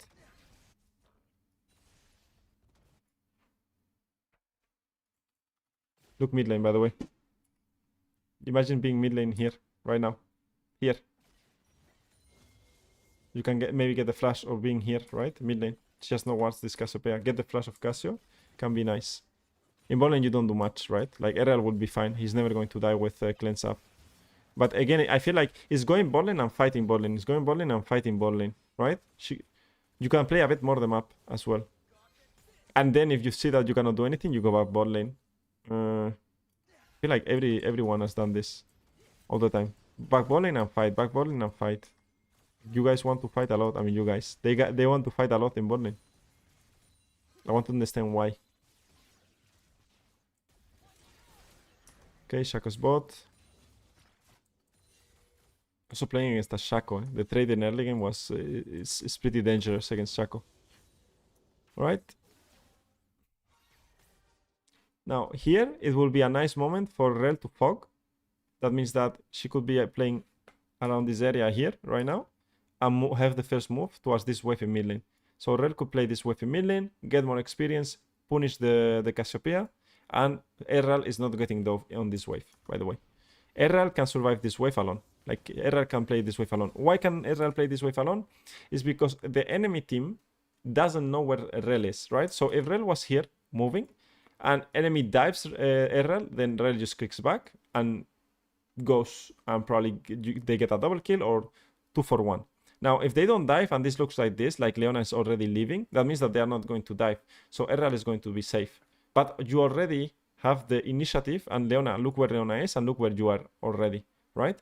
Now, this wave in mid lane, you play it together with action, and you make sure that you have the prio for the void grabs. Now, why you won this game as Rell is because you got lucky. Well, you got lucky. Your jungle and mid lane are playing really good, and also he's able to get the prio in mid lane every single time. So Diana is able to play the game. Obviously, action does this, but you are not contributing anything to it, right? You're not doing anything in the game to help this happen, right? And the next time you have a worse 3v3 in the map, you're not going to make the difference, and then you are going to sit on a very like 50% win rate or 55% win rate because you are not adding anything to the team. So that's the reality, right? You base on a normal wave. Here I would stay. Is Jinx alive? Yeah, you stay on this corner and you hold the wave. So Rell doesn't lose. So here the wave is coming and you try to hold it a bit. Maybe. Or get the experience and then you base. So you get level 6. But well, the same thing. Open to us bot lane. No ping ward, no sweeper. So Diana, I don't think she can gank that easily. Yeah. Very obvious that you are getting ganked. Good flash, W. I think you could Q the Jinx, but well, it's okay. Now she has wards. Get level 6 here, most likely, right?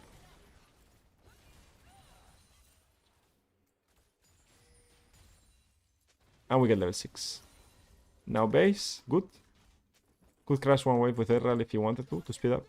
Again, what is Diana going to do here? Diana is going to do Gromp, Walls, Raptors, Red Cracks, and then she's going to go here, or maybe she's going to change somewhere, right? Plus action is winning or doing very well in mid lane. So you are going to bot lane to a wave that is already dead. So you're not getting the experience, right? You're not getting anything. You're already level 6 and you already have ward items. So you don't need the experience and gold anywhere. So you already have your power spike. Now you need to make yourself useful. How do you make yourself useful? And this, for example, we watched 2 weeks ago when we were spectating a Korean Challenger. You can come here, drop vision here, look for a gank in mid lane, and then drop another ward here, or the other way around, right? You cross here, drop vision for your action around here, cross gank, drop another ward, and then go back bot lane. What's up, Omega Minus? I'm doing a Silver 2 Challenger, spectating random Rell players today. Every Tuesday, I spectate different champions, and I just select random players in that play this champion, and I just review their games, right? So we can see the different level of supports in different hero. Obviously, it's just one player, right? You could be Platinum and play way better Rell or support, but it's just probably the main issues that support have, right? And here we can see one. Plus, I have a better idea on how I can help support players better if I see them playing lower elo, right? I'm learning a lot. I'm learning a lot of things that I didn't know people were doing, and they are doing. And I wanted to stop. I want you guys to play better, right? So I need to watch this type of games. Plus, you guys see what are my thoughts on it. Again, going bot lane, no wards deep in the jungle yet. You are in a okay position, winning position to do so, especially with a winning jungler and a winning mid laner, right? So I want to see how this guy plays around this action, right? Action is turbo fed. Action is the strongest champion in the game, together with Diana.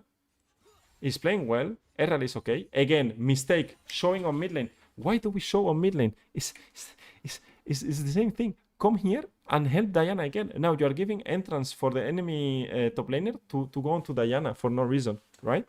Why are you showing mid lane? Errol doesn't need you. Errol is a champion that can play alone. You should already be here, right? And this is the difference, because now Diana survives, but maybe in another game Diana dies, right? And then the game gets a bit complex, because now they contest, something happens, and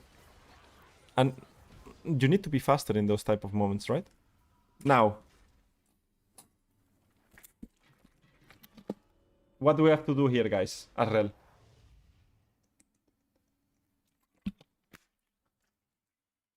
Drop deep vision. Please, you have 3 wards and two stacks of sweeper. What are we doing? Don't hit mid tower. I don't know. I don't know. I don't know. What is this? Why? Like, I ask myself, why? They're all support mains, the guys I choose. This is not off-roll or anything. Off-roll, I don't care. But why are they not deep? Like, why are they not here at least? Right, the vision. Why don't you go through this way here, right now? Why don't you drop a ward here? Why don't you drop a ward here? You can drop another ward here. You can drop so many wards in different positions. And just coming from the river, come from behind. You can come from here. No one is going to kill you. You are playing Rell, the most broken tank champion in the game as support. You have so many survivability. This is good, at least, that she's playing together with the mid laner and the jungler. It could be worse. You could be here right now, right? So this is fine. But now, utilize your vision somewhere. Because if we don't play with the vision, you are missing so many windows. I promise you. You are going to see the game totally different. Again, doesn't go for deep ward. This sweeper, okay. She doesn't have a plan, just following. Exactly. Another ward here, for example. Yeah, that's right. There's no plan. Surely not recalling with 3 wards 60. Almost did it. Almost did it. Errol is a champ that can play alone. Something a lot of AD carries don't understand when they sub roams. I mean, in mid game, you support. I mean, your AD carry is playing mid lane alone a lot of times the waves, and there's no need that you are showing. Like, it's not about experience. It's not about helping. It's not about anything of this. It's like showing. You don't want to show. The less you show, the better. You have to think, as you roll as, the less I show, the better. If you cannot show and still be useful, it's the best thing you can do in the game. It's the best thing you can do in the game. And we are in Platinum already, so I'm going to be a bit more demanding every single time we go up, right? Like, if this happens in Diamond, I lose my mind, by the way, right?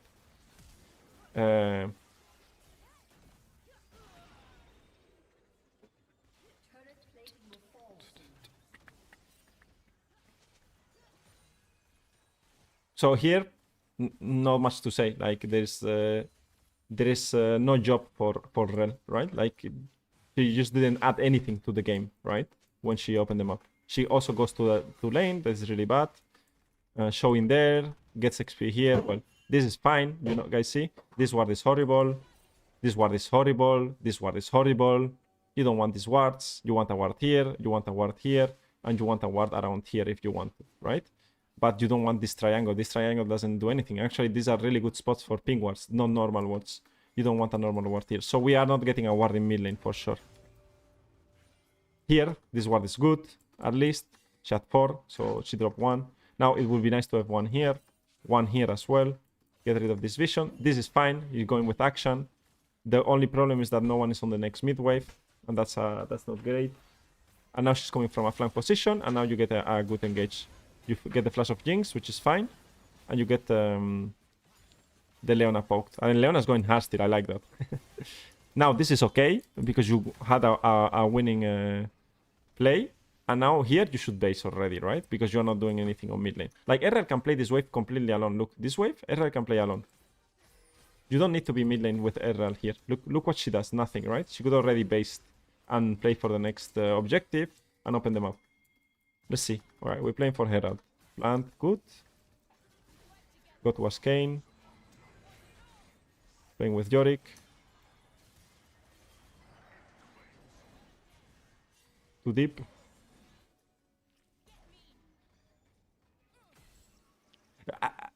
I don't get it, by the way.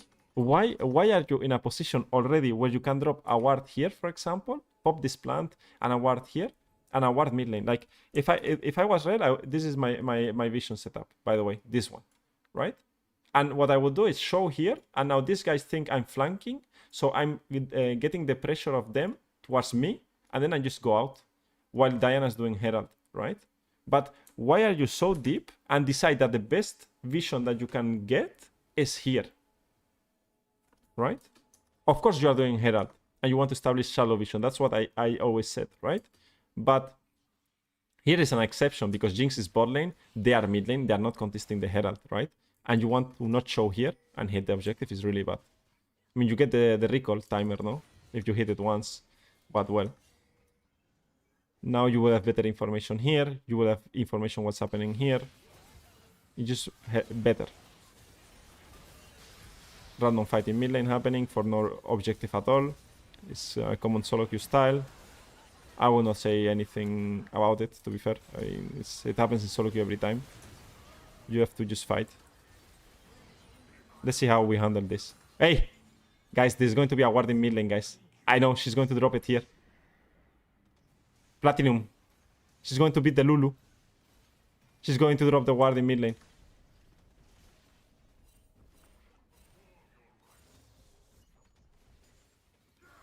She's not dropping the ward in mid lane.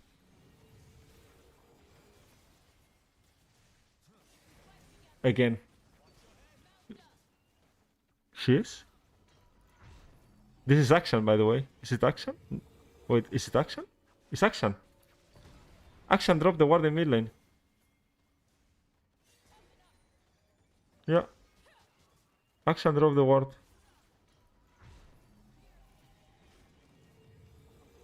This ward is completely broken, by the way. Especially for action as well. You can flank and kill people.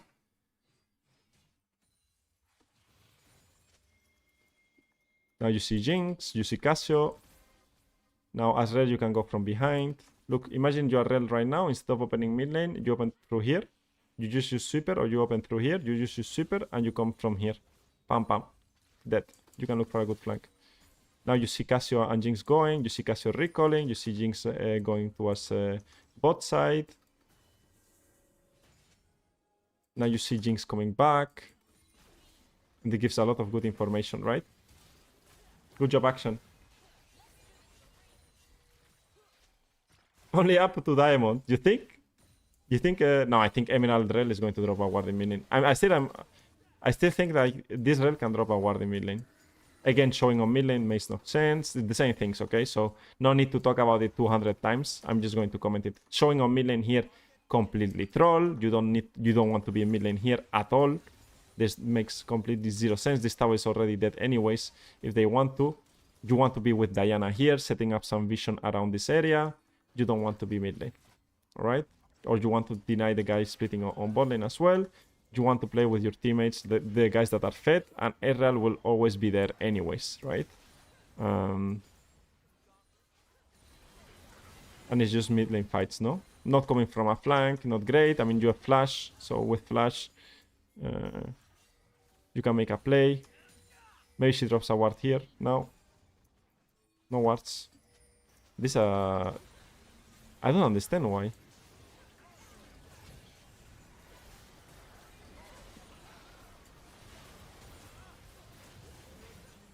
I need to be like a propaganda something.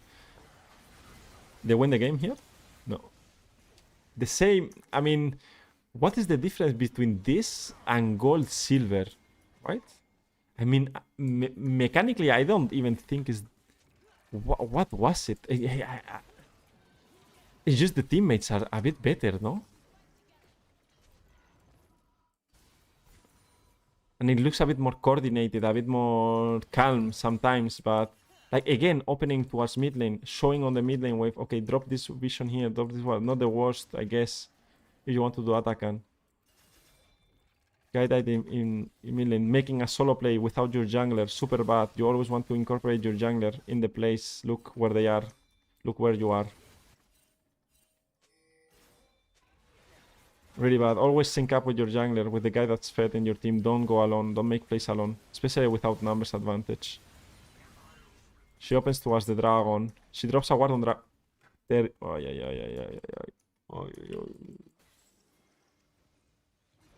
We really...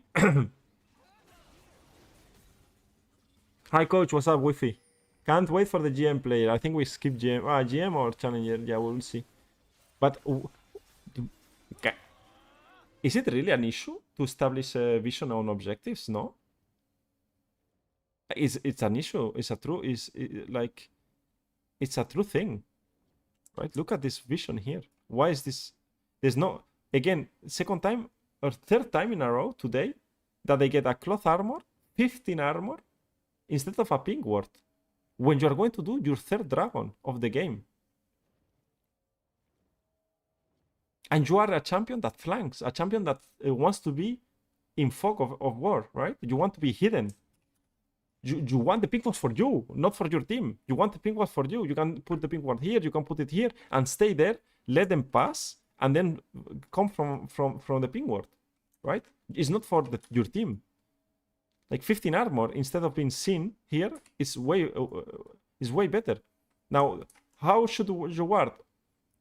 Ward one here. Do they have a flanking champion? They don't have a flanking champion.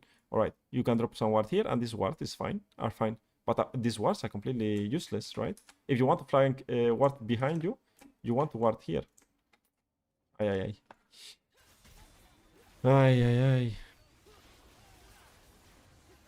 And Shaco got the thing. It's not bad that he got it. You need to go instant Asher. If you go instant Asher, it's good. This ward is fine. Now don't hit the objective. You can hit the objective, I think. It's okay. He's out as well. I mean, there's no... Top the Jinx rocket. That's good. Well, a good position here. Good decision from the Rell. Here was better. I like it more. Well, everyone got hit by Kayn, but well... The Nashor call was really good. If the jungler steals the dragon and suicides for it, you have to do Nashor at that point.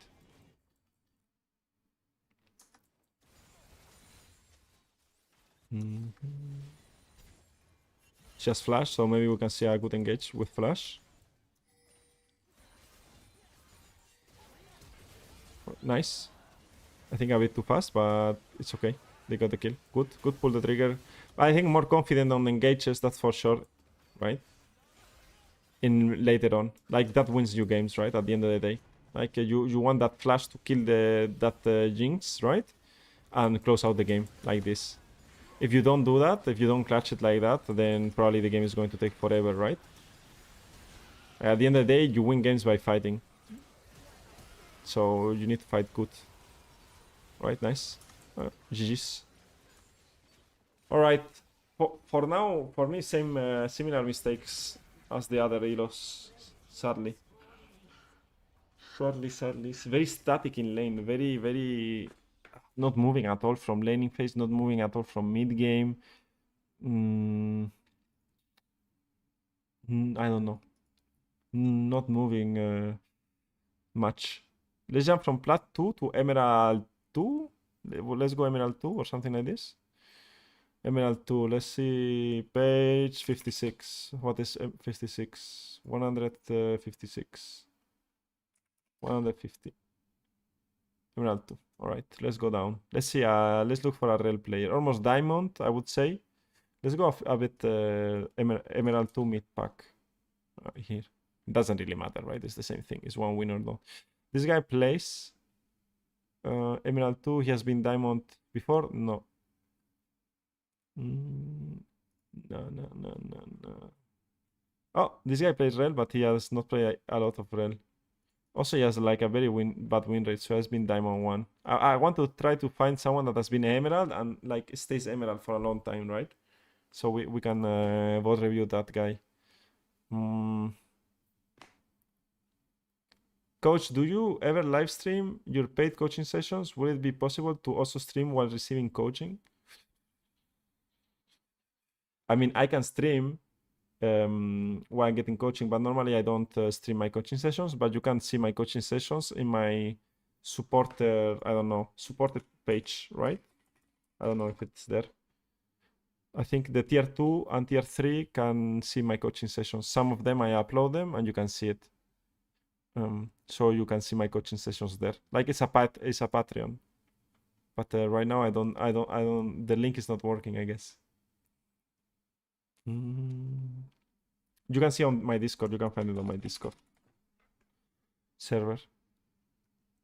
Well, do you want to have coaching on stream? Alright, this guy.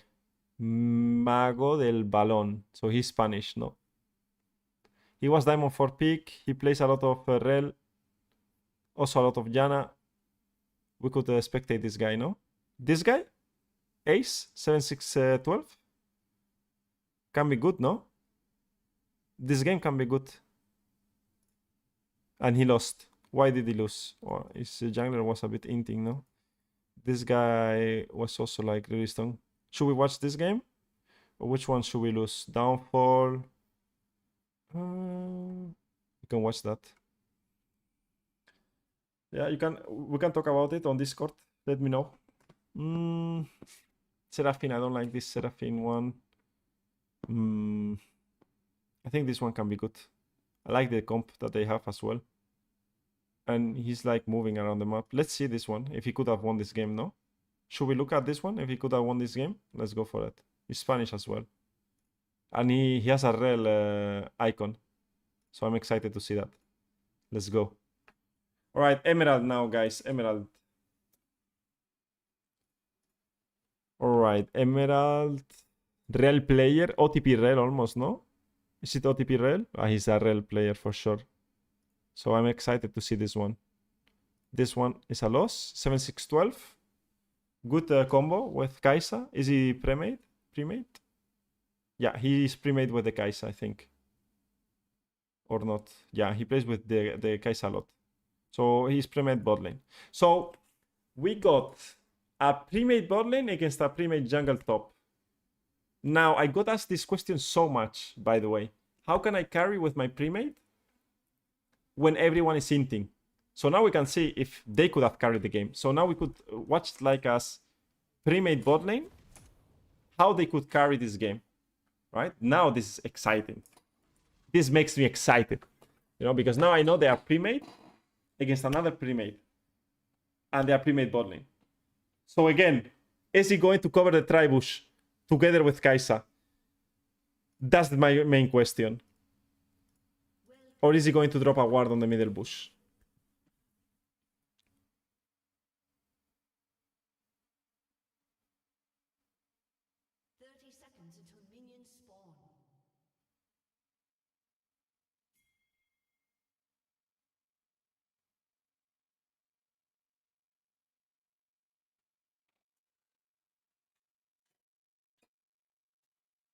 Ay, oh my.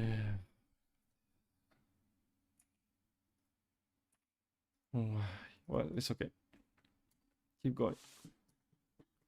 Minions have Wow. If you're duo bot lane, do something, no? Like, do something more exciting for to prepare the lane. You know you're playing against Swing Kaylin. They could be here level 1 if they want to. What are you going with the wave? They're just chilling, no? Yeah, of course they were here. You win level 1, by the way.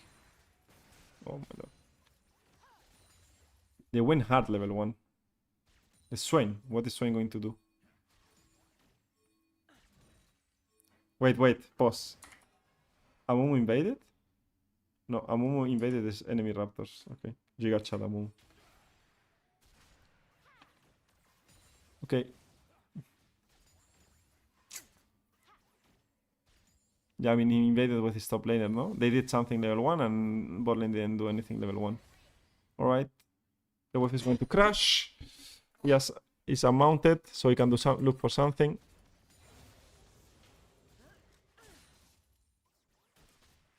Remember, this is Emerald 2, by the way. It's close to Diamond already. So here we are going to see the mistakes that they are going to do before hitting Diamond, or why they are not hitting Diamond.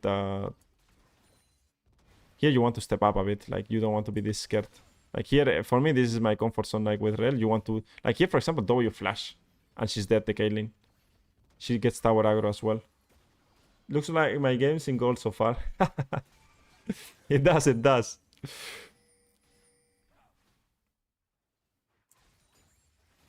For me, it's too passive for the Swain to play. Now level 3, maybe they can look for something.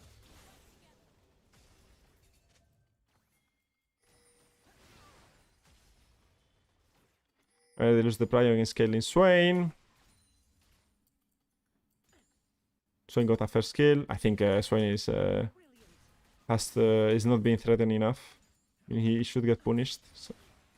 But well, he's not. He's already level 4 and they didn't get threatened and all in. The enemy bot lane did so many mistakes already that you could punish.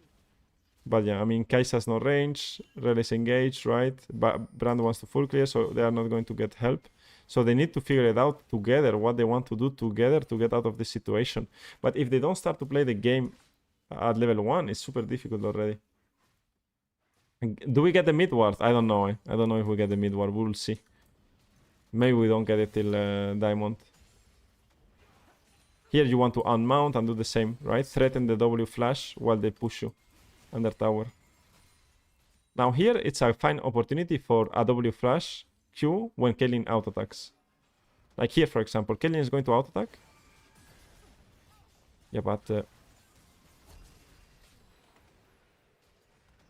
you don't want to do W and run. You need to be more explosive. You want to be way more explosive. Well, 2 plates gone. No sweeper to sweep. Like, ward is not doing anything. Sweeper could help you relieve some pressure when they ward. But also he didn't go for sweeper. Alright, let's see what happens next. How much gold does he have? 500. Boots and a pink ward. And ruby crystal. Okay, great. That's good. He moves to a bot lane, to a dead wave. Mid lane maybe could be playable, but well, he needs to crash bot. This ward is completely useless. You want to pink it better if you want, but well, normal ward. I don't know if he's going to do something. Pink ward I don't think is good because of this. They will win the prio. But well, now you know this is warded. How do they get out of this situation? That's my question.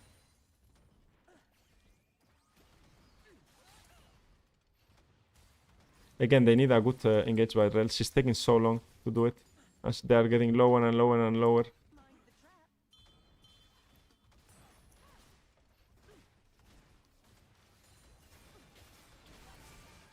Yeah. I mean, any team is playing okay, but...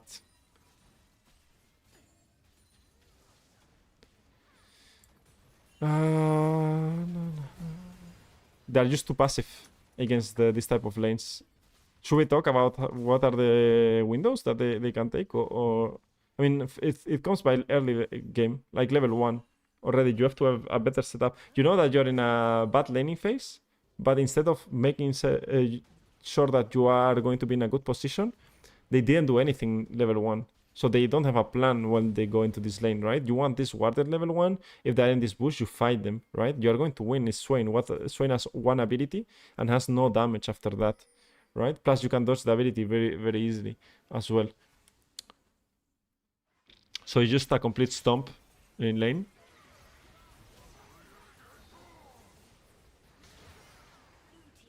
I think he kills here the Swain, at least.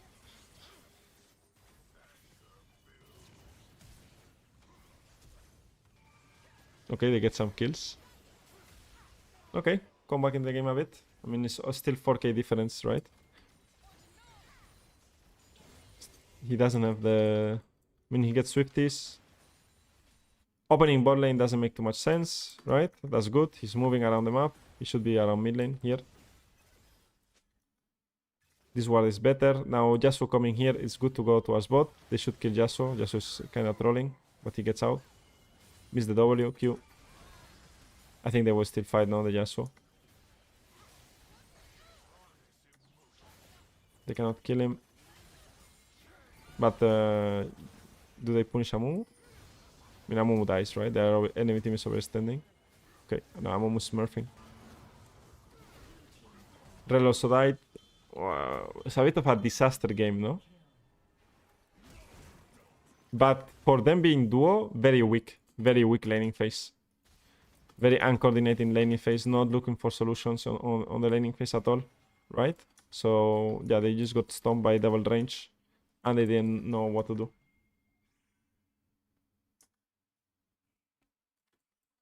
We can go back and talk about the laning phase just after. Let's see a bit more of the game, and then we go back and we can talk about what they can do and what they should be doing.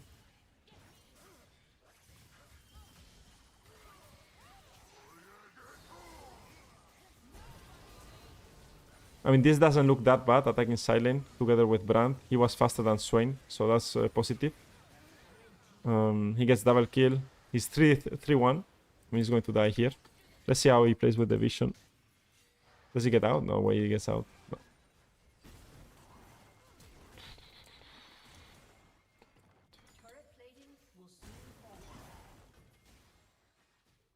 Let's see.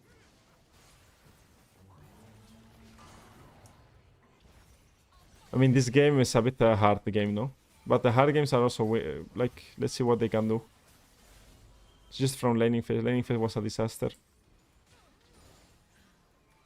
They need to establish good defensive vision, and from there they can play, right? Like, you get some control walls around here, around this area, and just wait for enemy team to do a mistake. Like, you cannot really play like this as Brand, right? You need to be more patient for your team to be there.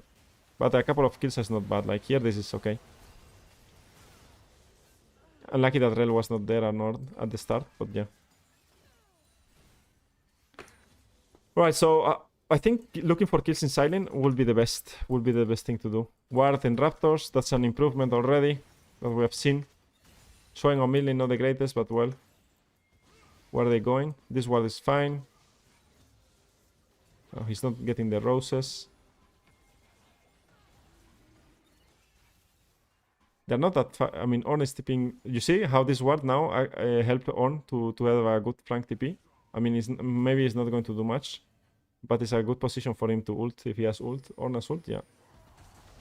So this ward did a lot for Ornn flank. I don't know if he's getting the ult off, by the way. Thing is that Swain is tanking so much. Enemy team is too far ahead. But at least the ward paid off.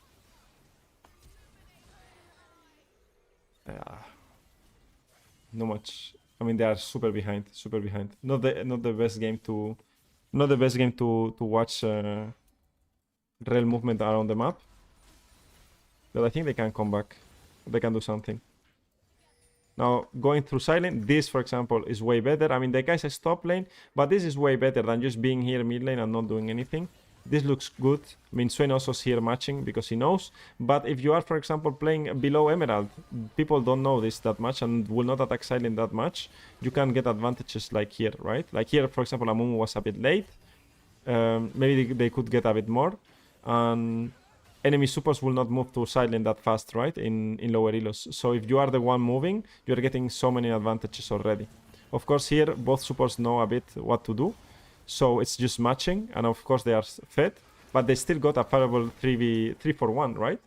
They are losing top bot tower, but it is what it is. They have to trade something to get something on the map, right? Warding wise, it's okay, I guess, because they cannot use anything. The deep wards are not going to do anything this game because they are losing. So river vision, shadow vision can be fine, okay, but Swain is just going to sweep it away. If you're on a winning position, you want to go for more deep ward. When you're on a losing position, this mid ward, by the way, this is a mid ward, so that's good news already, right? Like that's the mid ward they can look for. So I would say that he did it, no?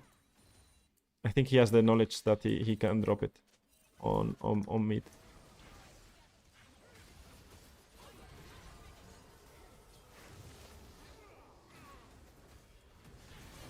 Thinking up with Brand, not bad. Punishing the... I mean, I don't know if they can kill Casante here. But the team is just burning a lot. Plus, they have Yasuo into Ord, no? Here, going top faster. Looking for a play. Good. Killing side. Is also the first game... is the first game we see that they're getting stomped this hard? I think so, no?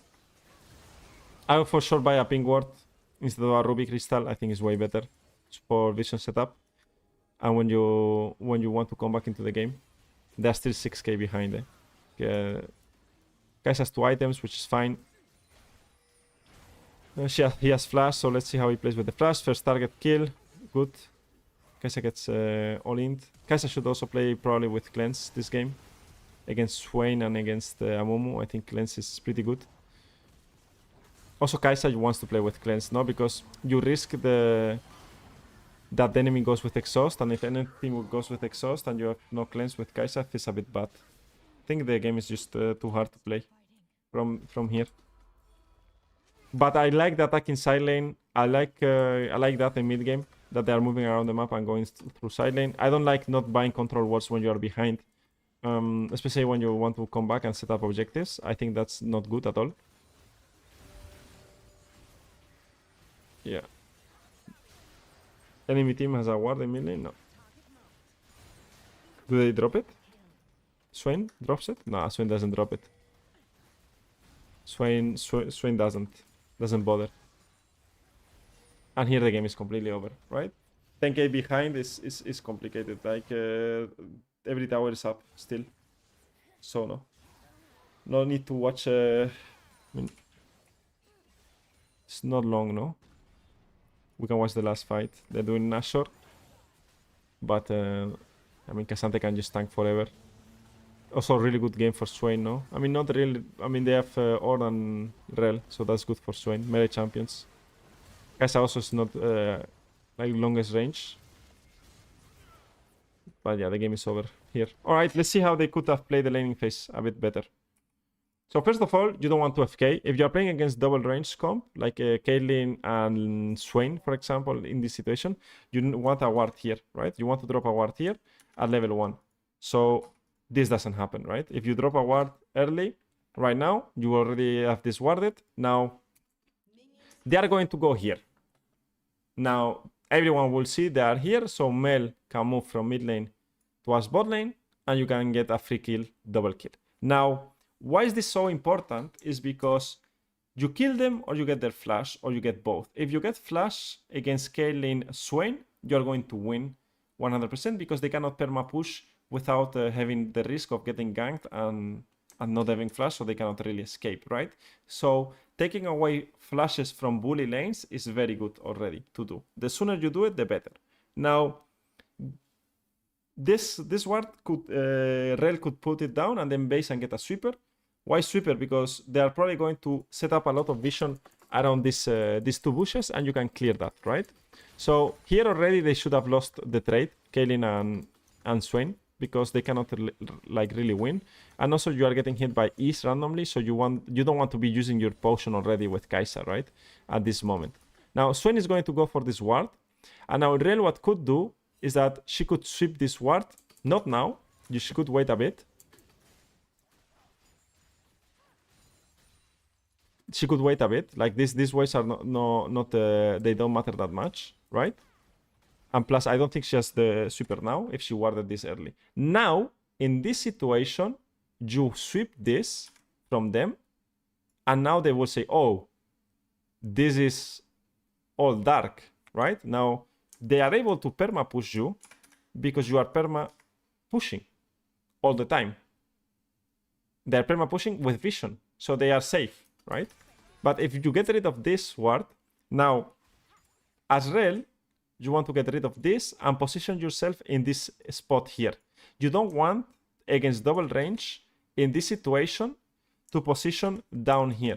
Why you don't want to position down here is because they can always play up and keep pressuring and gaining the push, right? So, sorry. So if you position yourself here as support, now they think, oh, maybe I'm getting ganked because I have no vision behind me. Now they have to respect a bit more, and what they lose is pressure, right? They lose a lot of pressure, and Kaisa is able to hit the wave. And that's what you want to do. Now, they are not scared that Rell is here. Why they are not scared that Rell is here?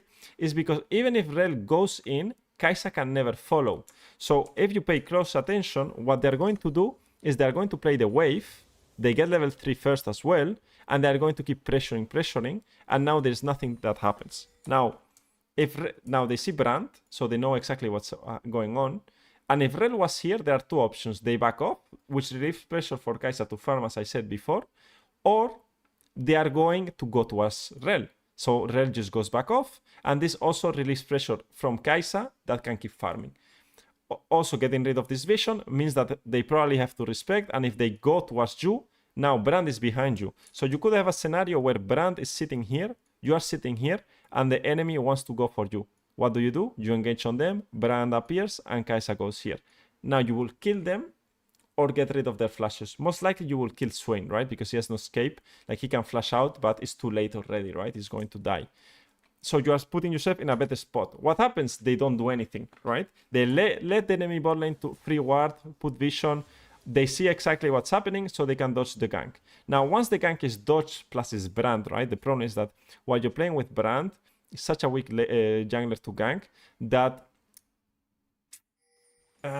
is not the same as a Jarvan going in. And here Brand makes a big mistake, that is going into the river without any bot prior, right? This is the fault of your jungler, but you could have played better in bot lane, right? And now you're just waiting to suffer. Now this ward is going to expire, and Swain is going to or drop another ward, or knows that Brand cannot access bot lane, and they're just going to keep fighting you. Now you don't want to be mounted here, as I said, and you want to maybe look for a W flash. But you need to, like you see, again, a ward here, and this you should sweep and get rid of. Again, on this wave, right? So you relieve pressure. I mean, they see Brand on top, but it's the same concept. But here, if they are at minute 430, and they have no Sums lost, no HP lost, and nothing, and they are just able to do this, you are in a really bad spot, and you are going to lose the laning phase, right? And at this level, they are not going to do so many mistakes, so you have to have a really clear plan and idea. What happens is that they don't know how to play this type of lanes, and they don't care, right? And if you go as duo, and you want to win and climb, you have to take it serious, right? You need to be serious about how to play the laning phase, and how you want to dominate the laning phase, how you want to play with the waves, and what are your windows to play, right? So a bit unlucky. It was a stomp, but well, we saw the Emerald game. Let's move into the Diamond game, and we keep going. We keep going. Let's go for Diamond. I think Diamond 3 I like a lot. Diamond 3, Diamond 2 maybe. Diamond 3 is a good elo to watch. So let's go for Diamond 3. So that will be my explanation for those type of situations. 35. But yeah, we just saw them getting bullied. Coach, can I ask a question related to Rell? Sure, just what's up? I'm going to find a Rell player anyways. Meanwhile, I find the Rell player, you can ask me. While I'm looking for the Rell player here. Wow, there's so many Diamond players. Diamond 3. Let's see a support player.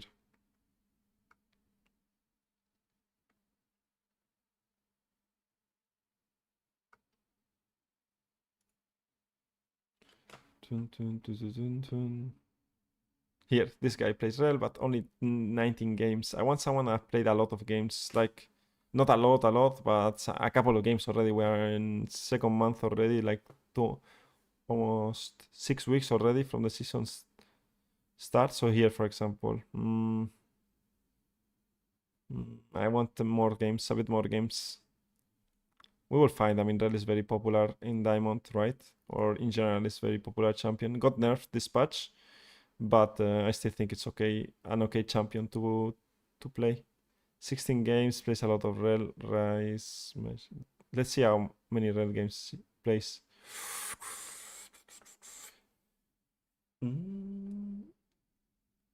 All right, I want to see this guy play. He's Diamond player, has been Diamond his entire account, at least that we know. He's playing good. We can watch it.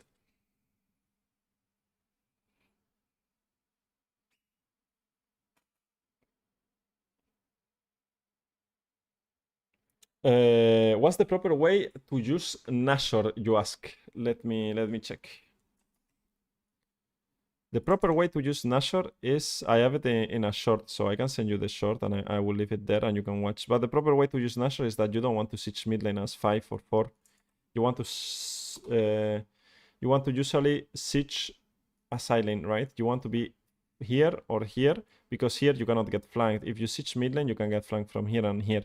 If you are sieging this side, you can only get flanked from one side, right? So that's the best way to do it. Okay? That will be my explanation. So there's a good example. Where is it?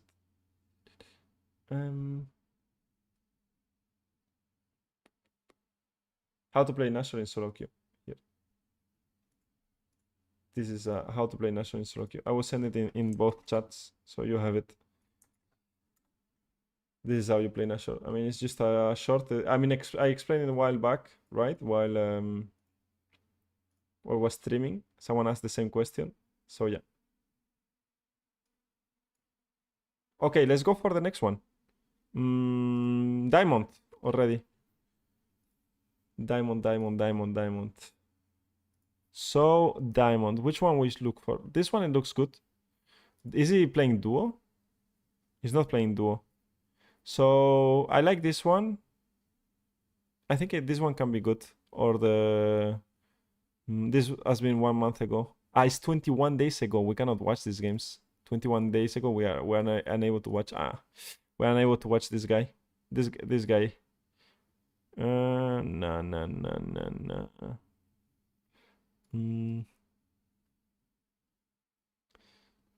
Okay, Chai. He's been Diamond, 32 games. Played for 14 hours ago. Has not been playing Rell at all. Where can we find some Rell games? We don't have Rell games. Unlucky. This guy. Not enough games. Alright, this guy played a lot. And he has a Rell icon as well. He plays Rell. Let's go for it. He has been master in flex, Diamond 1 pick. Alright, good. Not been master, at least in finishing season. Alright, we can watch this one. We can watch this guy. Flex Q, no. How many games do we have? Here we have this one here and this one here. Which one should we watch from him? Which one should we watch? Maybe we can watch this one here. Is it a complete stomp? I mean, it's Timo Jungle. But I want to see this one, how he plays as well on winning, right? So we can maybe see the master guy struggle a bit more. Let's go for it. Now to somehow get this info across in a solo queue. Yeah, that's hard. That's not easy. That's not easy. Good luck with that. Nashor is super complicated to play in solo queue. I don't think a lot of people made the effort to understand how to play around Nashor, right? So yeah.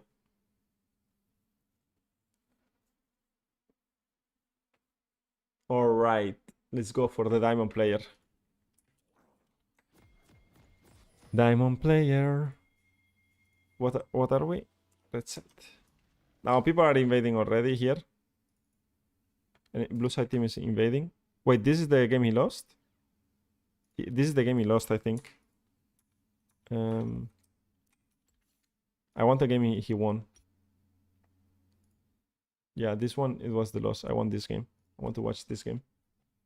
Let's see how we do with this game. It's also a bit longer, no? 26 minutes. Yeah, it's the same length. All right. Also red side. Let's go for it. I'm impressed. I'm impressed that all the elos that we've watched are very similar, by the way. Very similar. That's worrying for me. Like silver, gold, and plat were very similar. They were very similar. Again, they cover the same area. I think this is super bad. Even if he's diamond player, I don't understand. Very lazy, very lazy. Like, look, Zed has to cover for the Rell because Rell is going here. Very lazy cover. No invading, not proposing anything. You have Ashe, maybe you can look for something more aggressive. Let's see. He starts with no sweeper. I think sweeper in this matchup can be fine. Should be good. They go in lane, and let's see how he starts. W first, right? Yeah. Insta engage, by the way. That's the difference as well. They know they win level 1, and they punish the Bard. I would have liked to play a bit more aggressive earlier, and yeah. But I think Ashe Flash was a bit questionable, but they still play and fight, right? So here they know more they're more aggressive, and they know what they have to do in laning phase, right? And double kill. It's good. It's well played. Saw the Bard contesting, flashed on top of him. They have a stronger lane 2v2. Bard should not be there, or should be respecting. They get punished. Nice. Let's see how he plays now. So he has boots, ruby crystal, and a ping ward if he wants to. Is he waiting for a ping ward? Of course he is waiting for a ping ward, or no? Yeah. Yeah. Perfect. Perfect buy. Perfect buy by the Rell. Moves towards, opens towards mid lane, doesn't go towards bot lane. First time we see this is in Diamond. Opens towards mid lane, there's nothing to do in mid lane. Doesn't think there's anything to do here. Goes towards bot lane. No problem. Now, when the wave is going to crash, it's together with the Ashe. And that rhymes as well, no? So, perfect. Now they have no Sams, and the Jinx is dead. Because Academy is here, and they are trolling. Good job. They kill. He's going to push out the wave together with Ashe. And he's going to push the next wave, crash, and move towards mid lane. Moves towards mid lane, maybe drops a ward somewhere. This ward is great. As a pink ward, resets here. Bases, gets ruby crystal, another pink ward, and now opens the map. Is she going bot lane? No. Can Ashe get dove here? No, she cannot get dove here. Because you see already Jinx wants to base after pushing this, right? So now Rell uses this time to move. To move around, to control mid lane, and to come through top side. Because it's way easier to gank through top side. Sets up the pink ward knowing it's not warded. Insta pulls the trigger when the guy face check and gets the kill, right? Now this is a difference that we saw from the gold player. You guys remember the gold player, how much space, or the silver player gave when coming into the bush? He knows that there is no vision, so he plays like there is no vision for the enemy team, right? Punish on the face check and gets another kill in mid lane. Now Ashe is getting solo experience bot lane, and they get also the kill onto Bard that it was also roaming. If Bard was bot lane, Ashe will not die, and it will be like just one kill and fast push. Now if I'm Rell, in my opinion here, she should crash one more wave with Zed, right? I don't think Rell should move towards bot. I think she should crash one wave with Zed, get experience there. Is Aurora is coming, no, already? Timon could be coming, right? Because the jungler is alive. If the jungler is not alive, maybe it's also Timo. And you accelerate the base of Zed, right? Zed is going to base fast and probably not going to lose anything here. Plus, it helps Rell getting experience, right? And Aurora is going to lose more minions because you push the wave faster, right? So that's my thinking right there. And you get a reset as well as Rell if you want. So this is what, in my opinion, I've seen more people do. And yeah, I think that's a point that Rell has to look for. Now she's staying in lane for also, I mean, ward item coming soon. In my opinion, she should have based already because she's just giving an opportunity for the enemy team to play and come back. And that's not a good idea, right? Here dying is bad, very bad, because you have a good advantage and you are giving free shutdowns. Now let's see where she opens. She goes together with the mid lane. Doesn't go back bot lane. Oh. Bard is also here. And they play a lot of mid fights, right? I don't think it's good because Hecarim is not here. So playing this fight in mid lane is not the smartest because you are going to be outnumbered by if the enemy jungler is there. And it's a Teemo, so luckily Teemo is not a great gank champion, right? He cannot gank. So this ward is good, but in my opinion, like lazy. You can put it here. It gives better information overall, right? But this ward is good. Why here and not on the enemy jungle? Is because Hecarim is top side and he's going to be pathing down. And the last thing you want to do is that you want to defend these camps.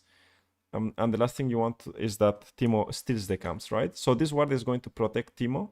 I mean, Hecarim from Teemo invading, and the team is going to see if that happens, right? Being active with us, but here again, looking for fights when your Hecarim is clearing top to bot, not the best idea. He gets the kill, but I don't like it. Again, they lost 2-2v2s that should not have lost, but well. Most likely, warding here, dropping a ping ward, making sure it crashes, or hovering is best idea, and then a reset is also a good idea. Now this ward gives good information that Bard is mid lane. 2-2-2-2, Hecarim kills. I mean, yeah, Teemo is kind of trolling.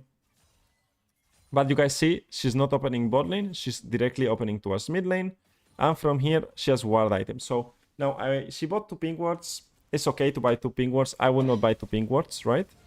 But yeah, she was mid lane directly already. So we already know that she's going to ward mid lane in the entire game. And now some deep vision will be nice. Some ward here or here. And not going directly towards bot. Let's see how he plays. Ping ward here is fine. I think it's a lazy ping ward. I think could be placed better. This ward is okay. Could be placed better on the edge. So you get the golems as well. So yeah, not perfect. Also the raptor wards I would have preferred. That's way better as well. This changing this ping ward, I don't think it makes too much sense. I think he's playing for kills right now and not playing them up. Which is a common mistake that I see a lot. Like you don't want to be playing. I mean, you can kill here, but the habit of like looking for this and maybe Teemo could be there or enemy jungle is like at the end maybe another game is going to be problematic, right? Like here, of course, Teemo cannot do anything because he was mid lane. But I think when they started the engage, they didn't see Teemo or they saw Teemo. Wait, let me see.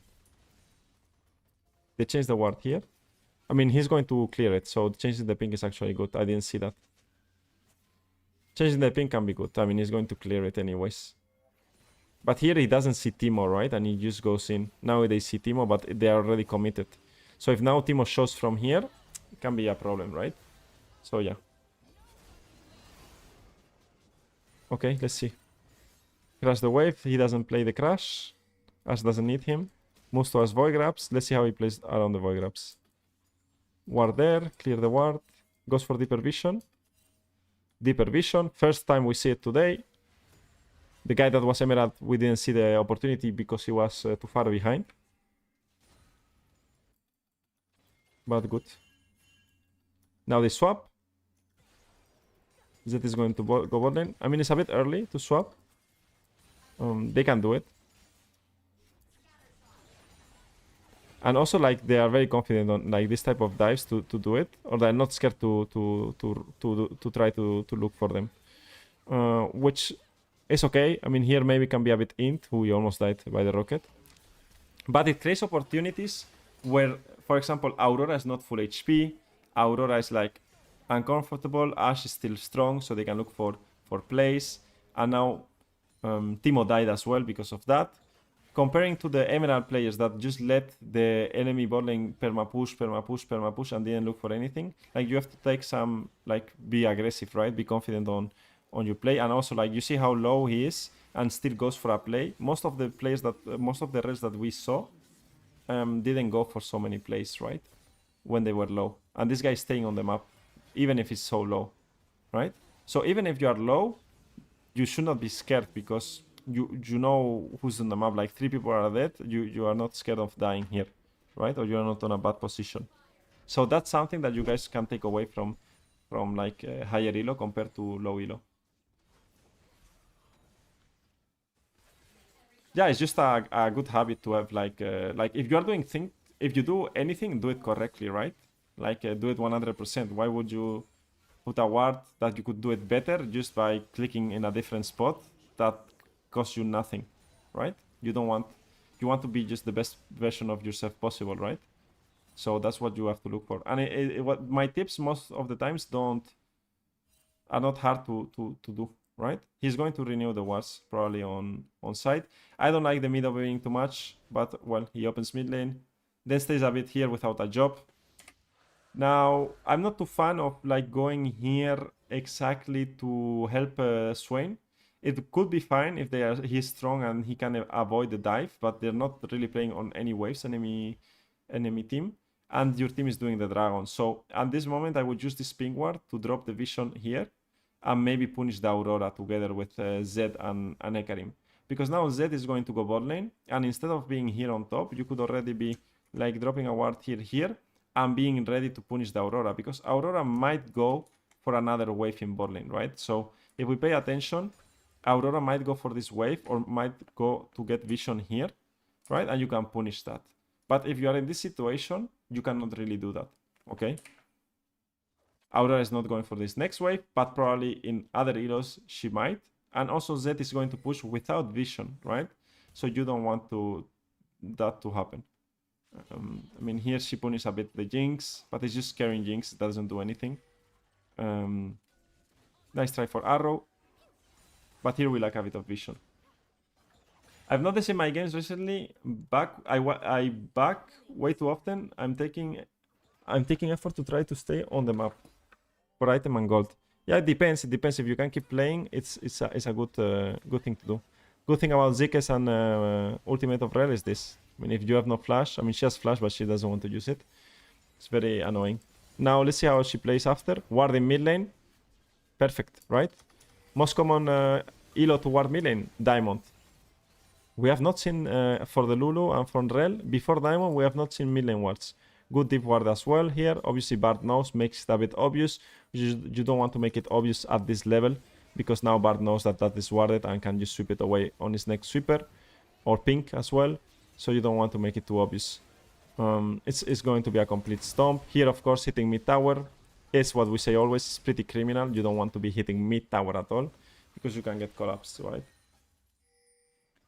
I mean, staying longer is knowing how much, like if you're 10% HP, like knowing that with the W shield with Rell, you can tank a bit more. The enemy has no flash, so they cannot really kill you, and you can get something out of the more, right? Something more. That's what you want, right? To get something more. Always. Attacks directly silent, wards, make sure that K'Sante doesn't go anywhere. Zek is pretty strong here for that. But K'Sante is very, very, very tanky. Doesn't take the portal for no reason. Just plays slow for the tower. You guys see not hitting tower, but just hovering so Ashe can play. Here I think she failed a bit to take a tower aggro. I think she wanted tower aggro and W out. And here they punish the Bard and get the tower. So you guys see they are not mid lane playing. They are playing for the side lane towers for the next objective, right? They're trying to advance the game all the time. You always want to try to advance the game. What's up, Carnissar? Hello, hello. Now she dies. And I think here she was doing a mistake. She just needs to come here, get some ward in, and base. She doesn't need to be on lane. Plus, they are not getting this tower. So that's a common mistake that happens in Diamond. This is also a mistake that happens a lot. Going for bad 1v1s.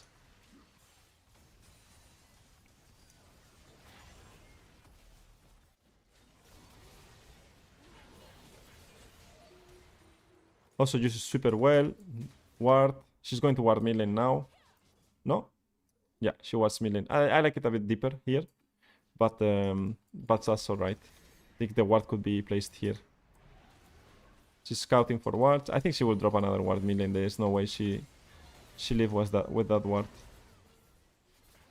I think you can use the tries a better one. Here she goes in. Perma fighting soloq. A bit of soloq style there. This ward is okay, but I want it like further up, as I said. And his team is just winning. Good decisions. Difference finally between the other levels is that she doesn't open directly to us bot lane. She looks to have more action and understands well when she can move and go back bot lane. That's the main thing. I also, to be fair, think that when you got when support roam in gold, silver, plat, emerald, you do mistakes, right, while roaming, because you cannot roam perfectly at that level if you are just starting to roam, right? You probably do mistakes while you are roaming. These wards are really good. One here, one here, one here, not hitting the objective as well, staying out. So when your AD carry probably will get tilted because you roam, but also you need to make an effort to make sure that you understand when you should have been bot lane, right? And that normally happens when you are new to roaming, which is totally fine. You are going to troll some roams, but you need to be happy with that if you want to learn. So good game from the Rell so far. Maybe some over aggressive actions like this one. I think it makes no sense, right? You have to be careful because when you're playing against Jinx and this type of champs, they can get a couple of kills, 3 items, and then start carrying. They have a good combo to do that. The good thing is that it's Teemo jungle, so Teemo's not going to add anything. Plus, Hecarim is like very, very strong. And now it's 2 minutes before Nashor that they have to wait. But I think the game is going to end here. You guys see that he's not mid lane pushing or anything, showing on a wave. He's going directly to a silent, trying to play with his team and do his best. What champ can you recommend for escape Diamond Elo? Any champion that you are good with. I'm playing Rakan at the moment. I'm Diamond 1 already with Rakan on my Smurf account. So Rakan can be good. But any champ really. I think they're going to buff Rakan again, so I'm very happy about that. Also, you are with better players, right? When you are in Diamond Elo. So that's also like a good thing. Let's see what Rell does. Just come here and fight, no? Again, ward in mid lane. Really good ward. This ward I prefer. Also, like, I think Bard should be sweeping mid lane more or establishing a ping ward on mid lane. And this ping ward, together with these 2 wards, is super good because now Rell can sit on this ping ward or stay around here. And now they don't see Rell, and she can always flank, right? Or pass, and they don't see where she is. And that's super important to do. Staying in fog. Yeah, here they won the game already, right? Minute 26. GG. Alright, way better. Way better. Nah, they're just too greedy engaging. They're just too greedy engaging. They're just making mistakes playing for those towers. Alright. Diamond done. I expect the same from Master and Challenger, right? What we are going to do is let's do Master and Challenger, and we can see when they roam, why they roam, right? So we can get some information right there as well. So let's go for Master here. Master player that plays Rell. A master player that plays Rell. Let's go a bit down the pages. Let's do page 10. What is? How many LPs? 300. Let's do page 15.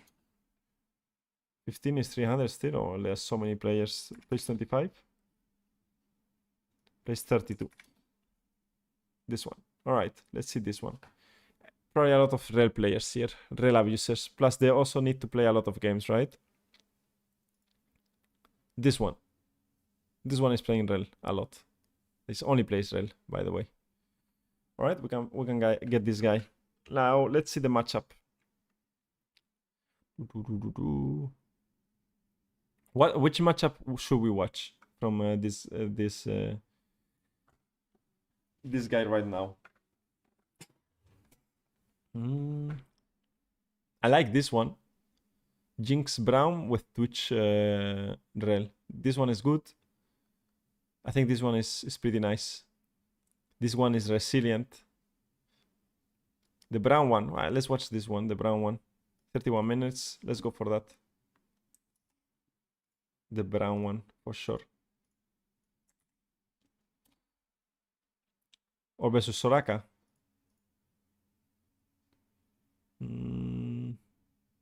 This one as well. I mean, the thing is that it's smaller, you know, like smaller is going to be super free, no? It's 18 minutes long. Like they died two times and it's unplayable. Like it's unplayable for anyone in this here. It's unplayable. I think we go for this one. This one is better. Yeah, the brown one, no? All right. Let's go for brown. Brown. Okay.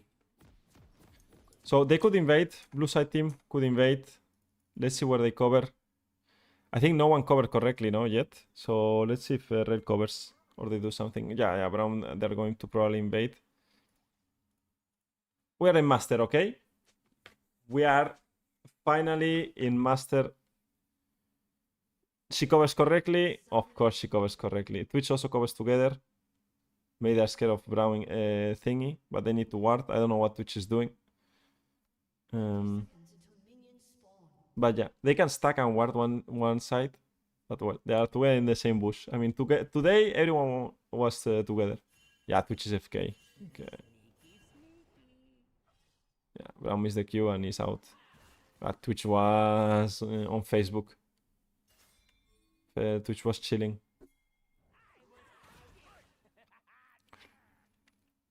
So the enemy team should have Prio, but also the Twitch has Ghost. You have Ignite into heal barrier.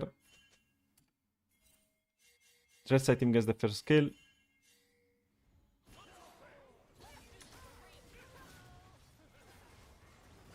Okay. Alright. 2 kills already for Twitch and base. It happens. Happens sometimes. You need to be ready to be there for the level 1, right? Okay, double longsword and a ping ward for the AD carry. Why is that the correct jungle coverage? Because you want to cover every single spot, right? In the jungle, you want to cover every single point to not get surprised invade or surprise warded or something like that. You care about bot side jungle, but it should be AD carry covering there. Twitch was trolling a bit. Or he was scared to get invaded alone, right? That's also a possibility.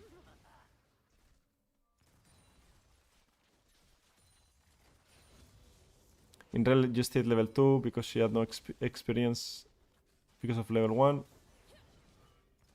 She threatens with the mount. You see how she mounts again? Because you want the dismount. Like from mounted to dismounted in this position. Looks for a Q. And because Twitch is super strong, they look for a 2v2 already. There are more 2v2s like this in Diamond and Master Elo than it was in the other moment, right? And they win. They're just very confident going in, right? That's the entire point. Like last game and the same thing, right? Is it a bit flip? Well, you see your Twitch going in. He has 2 long swords. You hit the W. If you hit the Q, the better, right? But now the same thing. Where does Rell open? Rell is going to open right now, or towards top lane, defend this camp, go towards mid lane, through top side, because this wave right now crashed, and this wave right now is going to push back towards Twitch. So Twitch is not going to suffer anything, because he just needs to be patient till the wave comes towards him, right? So now Rell and Xin Zhao together, they are going to connect towards mid lane play, right? Matchup knowledge diff. I mean, Brown played it pretty well with and it was pretty scary, but yeah. And it's just being confident that your Twitch can deliver, right? Here they get the flash of Katarina and they just keep chasing. Now Katarina didn't base and Syndra did base. So any fight they take is going to be won. But yeah, I feel like they are not going to get anything. They have the move speed of the crab. Now Rell has to go from mid lane, gets the cannon, a bit of XP, so she gets level 3. I like that. And now she goes back bot lane. Now Twitch has to survive and make time, right? Till Rell is here. And he didn't lose anything. He lose maybe 1 melee. And that's it. You see? And now Rell is back bot lane. So you need to make sure that your roams make sense. What's up, Signor Fath? How are we doing? We're doing fine. We're finishing like a master and challenger. Rell Reviews. Do you want to roam mid lane as enchanted? Yeah, I think there is fine to roam mid lane because you have nothing to do in bot lane anyways, right? So you can roam mid lane. It's just less effective. So enchanters can also roam. I mean, for example, Karma can roam. Minjana is a roaming champion. Again, here they look for an engage. He's pretty tanky with Aftershock and the initial W. And now Twitch is going to get the kill, right? Just keep snowballing. You see that they are looking for the engage, not too scared of the jungler. There's a risk involved because the jungler could be there or coming. But they end up getting like 2 kills. And they're in a really, really good spot right now. I'm curious how he uses the wards. So we are going to talk about that as well. Normally, I don't know if Danny is here still. But for example, what happened last Tuesday when we saw the Lulu players is that the Lulu players were really bad at warding, right? Constantly. Even in Diamond and Master, they were pretty poor. They warded very bad. But I think the Diamond Rell already warded really good compared to the other players we saw. And also this roaming way better, right? Which means that if you are used to playing roaming champions, you probably get like the better idea on where do you want the vision, how do you want to open the map, how you want to play the map, and you get this type of knowledge, right? Which is better to play support because it's more effective, right? The higher up you go. Again, Twitch is also not going to move towards bot lane. This is very common when there's nothing to do in bot lane and they want to look for a fight. They sync up together and end up getting a couple of kills, right? Because they saw the bot lane there and they do perfect, right? Like she doesn't die. She's going to drop probably the ward here, or I don't know where she's going to drop the ward. Now she's doing the dragon because hitting the dragon because everyone is dead, so she can speed it up. And they can play the next objective. Now Zinza is going to do bot camps into top camps, but probably going to reset because he has... I don't know if he's going to reset. Rell maybe goes for bot into move. So helps Twitch crash. Drops the ward here. You guys see that she is not showing on mid lane, gets a bit of XP, and now moves towards bot lane, towards mid lane, and then here to void grabs. This is because the wave was in a bad position for Twitch because it was pushing towards them. Secures the push. Once the push is secures, drops some vision for Twitch, and now goes towards mid lane. And from here it goes to void grabs. He needs to do a bit of steps before roaming, right? So in this situation, what will be not the greatest is roaming directly here. Why roaming here is not good? Because the wave in bot lane is pushing towards Twitch, so Twitch really wants to just push and go base.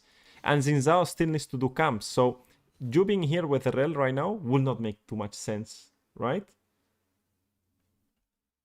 So first step, you come here, get this crash, drop some vision, and now you move up the river, right? Twitch is fine. Now the wave is going to bounce towards Twitch. Now there's a problem, like he could go dove on the next wave, but then you need to make a decision and pay attention on what's happening, right? He goes in fog, so they don't see Rell at all. You guys see? So now also Twitch is protected. The less they see Rell, the more protected is Twitch.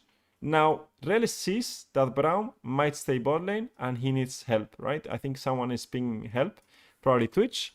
So now Rell knows that maybe she needs to move towards bot lane. Here, I would love to see more vision like around this area here, because this can, like, if we see Taliyah already crossing this point, then you know that you can already go towards bot lane because Zinzao could do void grabs.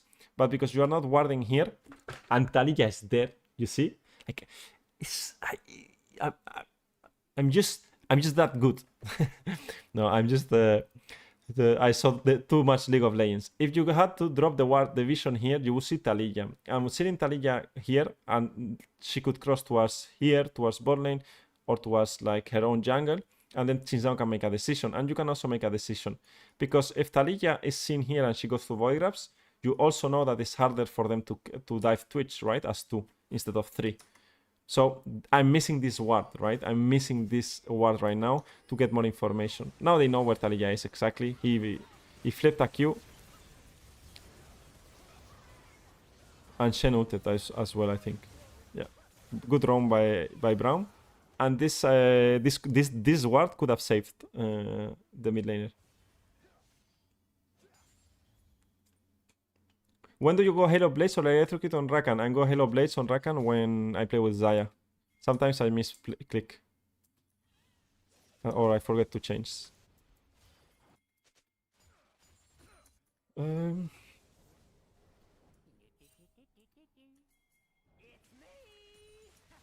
don't really like this. I think she should already based and get the wards to play again. So I think it's pretty bad. I mean, a lot of mistakes as well from Master, but I would see mistakes in Master like from any support, right?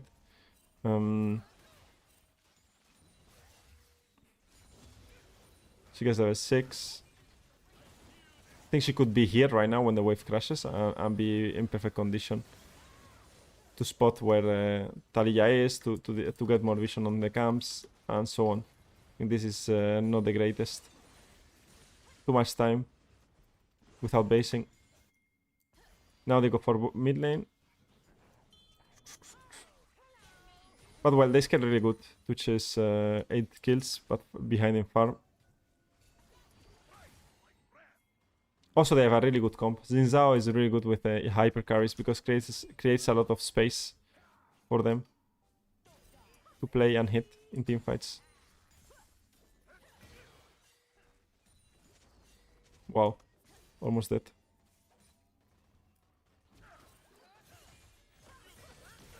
Well, that's a bit troll. Also, first Rell that we see with the CDR boots, I like them more because you get the flash earlier. But I've not seen the other ones build it.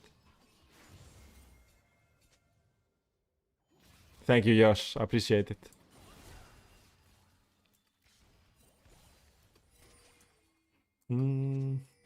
Let's see how they contest this dragon. Let's see how she plays it. Together with Xinzao, sweep. Yeah, Braum is trolling a bit here. Also very complicated to play Katarina into any champion in League of Legends now. Too much CC. Yeah. I don't know how the Katarina is going to play. I don't think you need to, but you see they help a bit, crash the wave, and then they are already off, right? And into the next play to speed the process of Twitch pushing, so Twitch is faster on the rotation. But they are not staying hitting the minions, right? They just drop a fast Q, an E, and that's it. And here the Jinx will get punished. And at the end of the day, it's also solo Q, so it's going to be a bit chaotic some times. But yeah. Also Celestial Opposition. We saw Blood Song and Solistis, but I like Celestial Opposition. I think here is fine. Alright, what are they playing for? Dragon. This ward is okay if you don't want to go alone into the jungle. Hitting the dragon. I don't think it's that great. Maybe you can throw some E autos from time to time. Now together, you see how together they are moving towards bot lane. And together they move here. The Rell is not hitting the tower. You guys see? Rell is not hitting the tower. She's moving together with Xinzao. She's going to drop some vision here maybe. I would like a ward here, could be fine. I don't like what she's doing here. Like, she's not going to hit the tower, but she's like semi-helping to crash the wave, which I don't think is needed. I think this is okay to be here. You see? She's not seen by the enemy team, and now she can look for a play, right? And she got the Flash of Jinx, which is really good, right? The Flash of Jinx is a big win. And now you hit the tower, because you want to push and get out. But staying here in this position is way better than being here stone all the time, right? You don't want to be seen at all while playing support.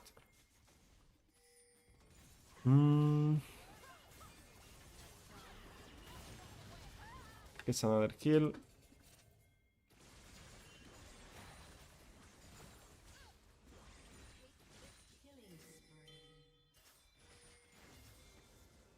I would base already. I think basing is the best thing you can do. Or play with your team fast. If your team is playing, Twitch is basing, you want to base, they want to play, you stay. That's what you have to think of, right? Why do you hit tower here? Well, to get the tower as fast as possible with this wave. Also, Xin Zhao is nearby, so he can enter and then you can follow. You could also like not hit it and just let be with Xin Zhao, but in that situation, it's okay. Because you want to base as fast as possible and get the tower. Also, I don't think it matters too much, right? I think resetting and playing them up is better in this situation. But well, it's soloq at the end of the day.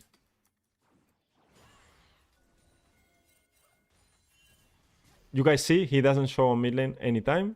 He just gets a ward here, gets another ward on Herald. I don't like the Herald ward. I don't think it's that needed. I think he can hold position here. I don't like this ward here as well. I prefer it on Banana.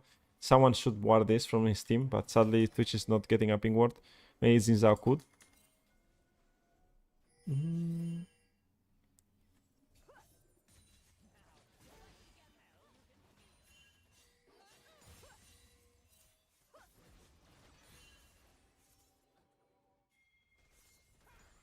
She's not doing much in midwave, but everyone is on midwave from the NA team, so they want to play the midwave together, right? Xin Zhao, Syndra. Good ultimate from Poppy. But I mean, if they win this, it's over, no? I mean, the Ashen ultimate. Yeah, this is GG. And Jinx is bot lane. I don't know why Jinx is bot lane. Maybe that's for another day. Are they going to go for one more tower? Everyone is dead. They might go for another tower because everyone is dead. And he wards mid lane, you see? Gets cleared though. You could drop another ward in mid lane, but well, it's fine. Attack inside, punishing Poppy. Getting one kill, getting another kill. I don't like this, but I think it's a mistake that he is doing. Like, for sure, it's a mistake, right? You don't want to be doing anything to a dragon here, and you have too many things to do. I also don't like the tier 3 boots right now. Like, now he realized that he's moving, and I think this should happen already. Like, I don't think even Twitch should be hitting this dragon. They cannot get this mid tower, right? This wave in mid lane, like, they should be already on this wave on mid lane. Like, Twitch should be on this wave, and Rell should hover this wave. Plus, you can get the vision around this area as well. Hitting the dragon doesn't make sense. Like, this wave is important for Twitch, and you hover it together. So this is a mistake. Doesn't do anything. Xin Zhao can solo the dragon. They cannot enter. Two people are dead, and they are just going to... You need to prepare already for the next play. And here you are chasing, just for chasing.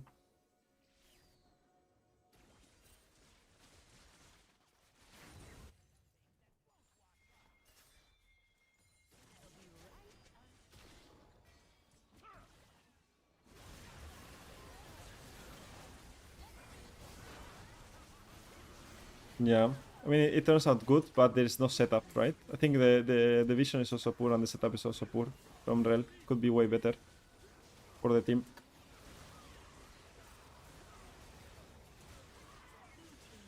Yeah, but they lose this, of course.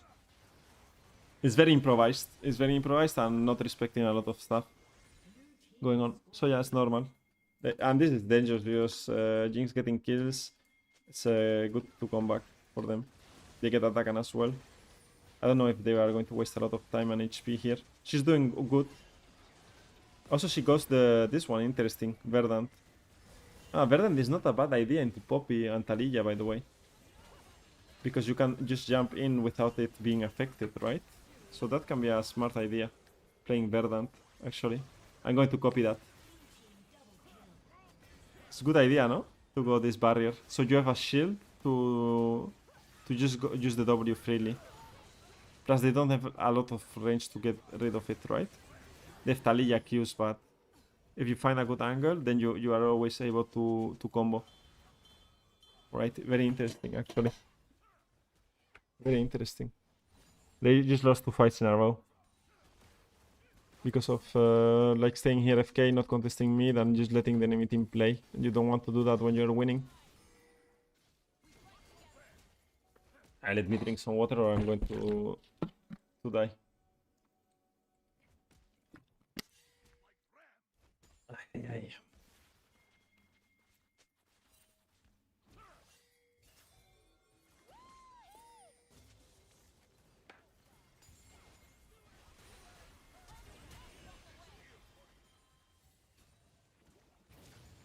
With Twitch, I mean, you want to find some good engages, but you also want to make sure. You see how he's close to Twitch? That Twitch is able to play as well a bit. You don't want to go too far in or chase two kills. You see that he understands his role in the team fight. Twitch needs to survive. Twitch is my carry. I will make sure that I maybe try to look for a flash flank or something, but I'm also going to make sure that Twitch is fine in the game, right? She rides the Herald. They get the kill, and I think they end the game here, no? No, they don't end the game. This is dangerous because maybe enemy team can get Dragon. Or Dragon and Nashor, no?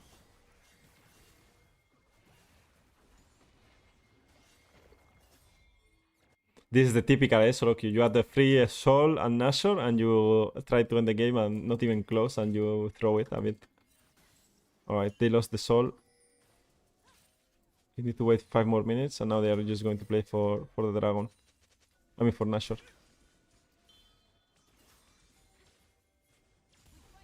He has to be a bit more careful with the Talia Qs, but yeah, not hitting. Pushed out. Nah, yeah, Talia's trolling. She dies. I think it's very complicated for... Did he hold the Q all the time for just in case Katarina jumps? I want to see that. I want to see his cooldown because he went in here when Syndra stuns.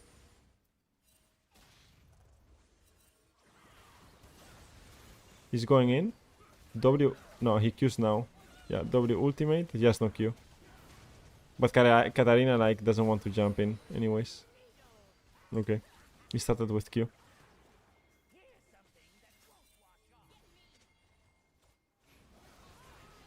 Right, Nashor gone. And now let's see how they play Nash. I'm curious also about that. Mid lane is super minions. There are super minions mid lane. They can go bot lane as well. They reset. And now they should be playing top lane or bot lane together.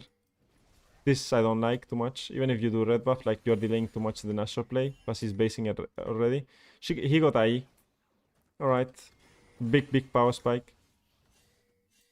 He should drop a ward in mid lane. He doesn't drop the ward in mid lane, eh? It's weird. He didn't drop it now.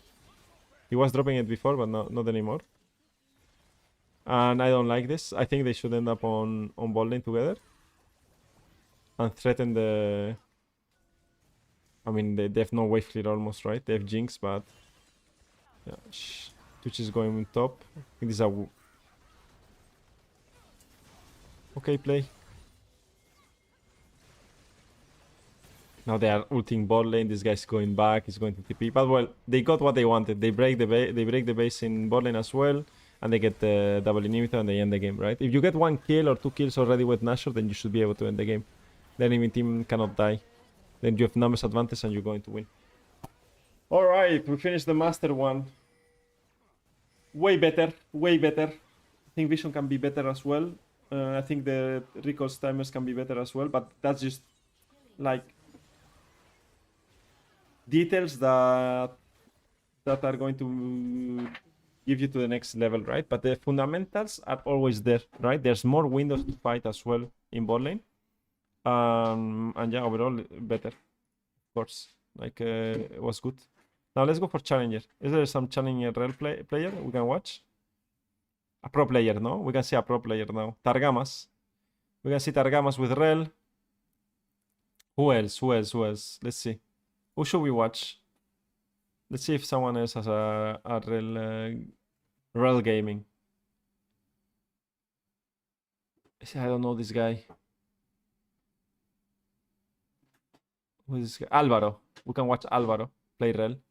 We can watch Alvaro play Rell. That would be nice. That would be nice. This one he lost. You can watch this one as well. This should be a nice one to watch. And he plays a lot. Wait, 1-1-1. He lost. Challenger things. We can watch this one.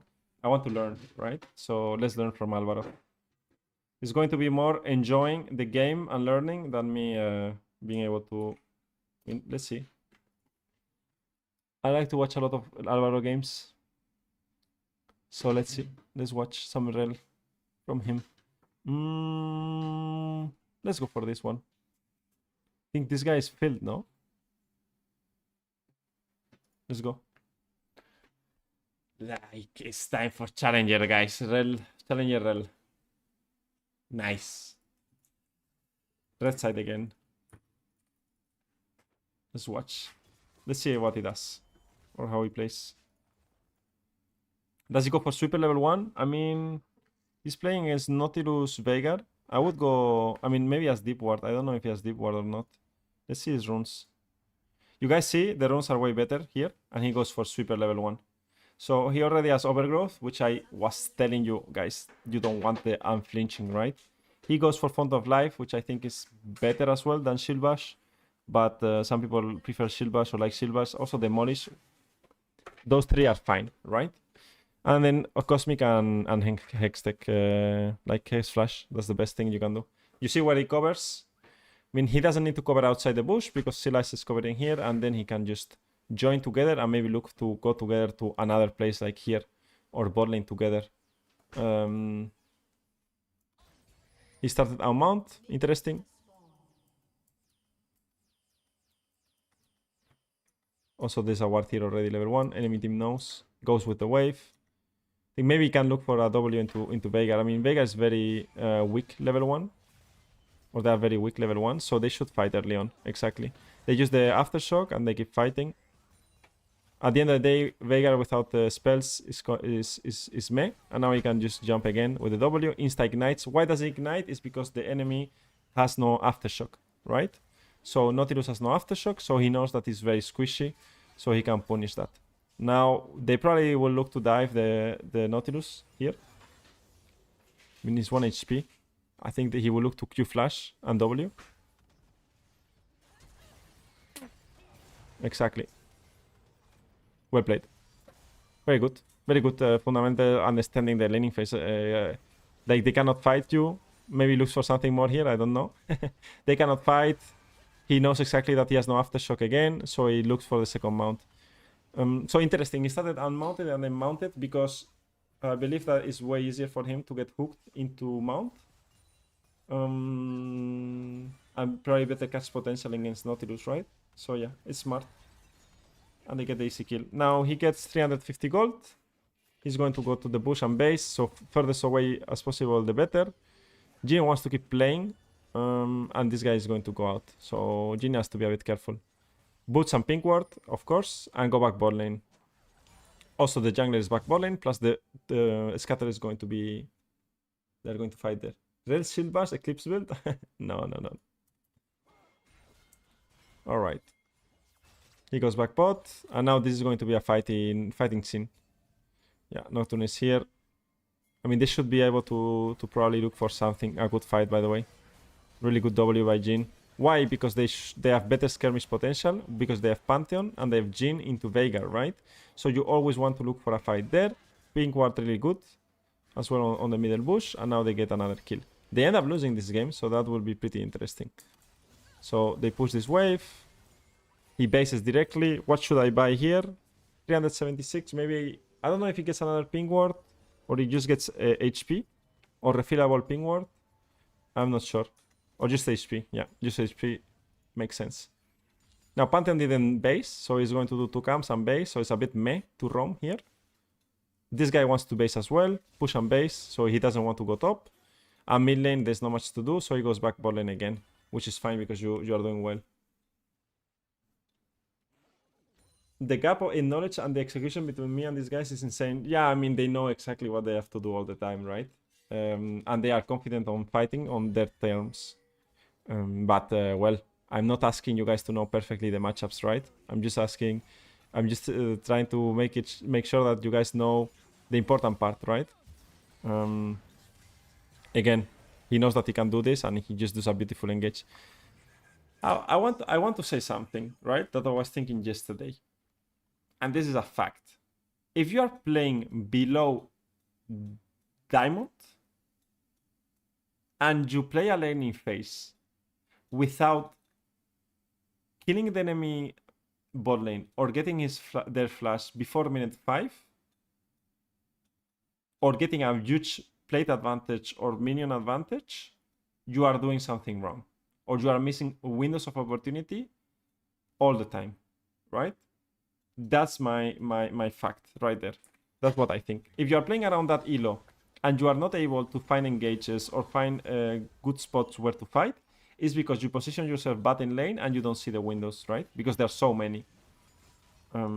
Because here they are. You see he got another kill, base, and now gets back on the map. He gets a ping ward this time, and potions. Now, Voidgrubs are coming up, so probably he's going to roam towards mid lane, towards Voidgrubs. Let's see what he does. Even as Enchanter, yeah, especially as an Enchanter. As an Enchanter, you should be killing every lane. Yeah. As Lulu, for example, you should be bullying the people left and right. And chasing and killing people, especially as an Enchanter. Is he going to play this next mid wave? I'm curious how he plays the mid wave, right? I would just go and push it together with Sylas.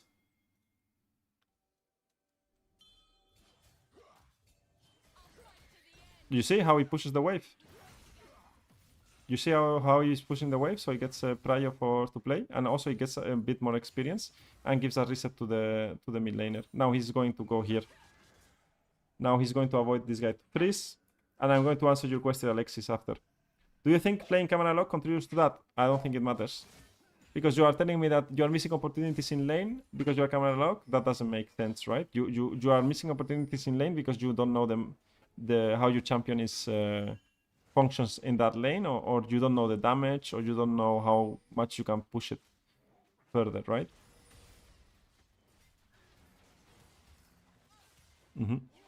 They are training objective, Voidgrubs for Dragon. He's just scouting. This is what we do, scouting. Just being annoying to the enemy team. So Nautilus is here. You see, no. Let's watch it. Let's watch it back so you guys see. You see what Nautilus is doing, and you see what Rell is doing. So Rell helped Sylas get a reset. Now Rell knows that there is no mid prio and they are not going to fight the dragon. Now this guy is going to push this wave. And now Rell, what he's going to do is just being annoying to Nautilus and staying on the wall. Why? Because she can W out, she can flash out, and she's being annoying all the time, right? Which forces Akali to, instead of fast push, hover as well, right? So it's a really good pressure for the enemy team. And now this guy has a move, and now because Jhin has a move, they are going to fight. Now I don't know how this will turn out, but because there's no level 6 from Pantheon, but I think this should have been good play, right, for their team. I mean, Sylas has a move, but Sylas is so behind actually. What? 25 minions. 25 minions to 52. There's a mid gap. I don't dislike the engage because he's doing an engage when Jhin has a move. And Sylas should be able to move as well. Plus Pantheon is moving. Maybe could have taken the fight more here, but Akali is coming as well. But I think the sequence is okay. I mean, just Jhin should have been able to kill. He got hit by the cage, which is pretty criminal, right? I still think like their team should be able to get something here. Yeah, there's a kill. And maybe they get a kill as well onto Akali. Well, 1-for-1. This guy, Ludox, is getting the... He's executing now. He has to hold this point, exactly. Okay, now Sylas is getting back in the game. So he created a fight and got 2 kills for 1. Not bad. Not bad at all.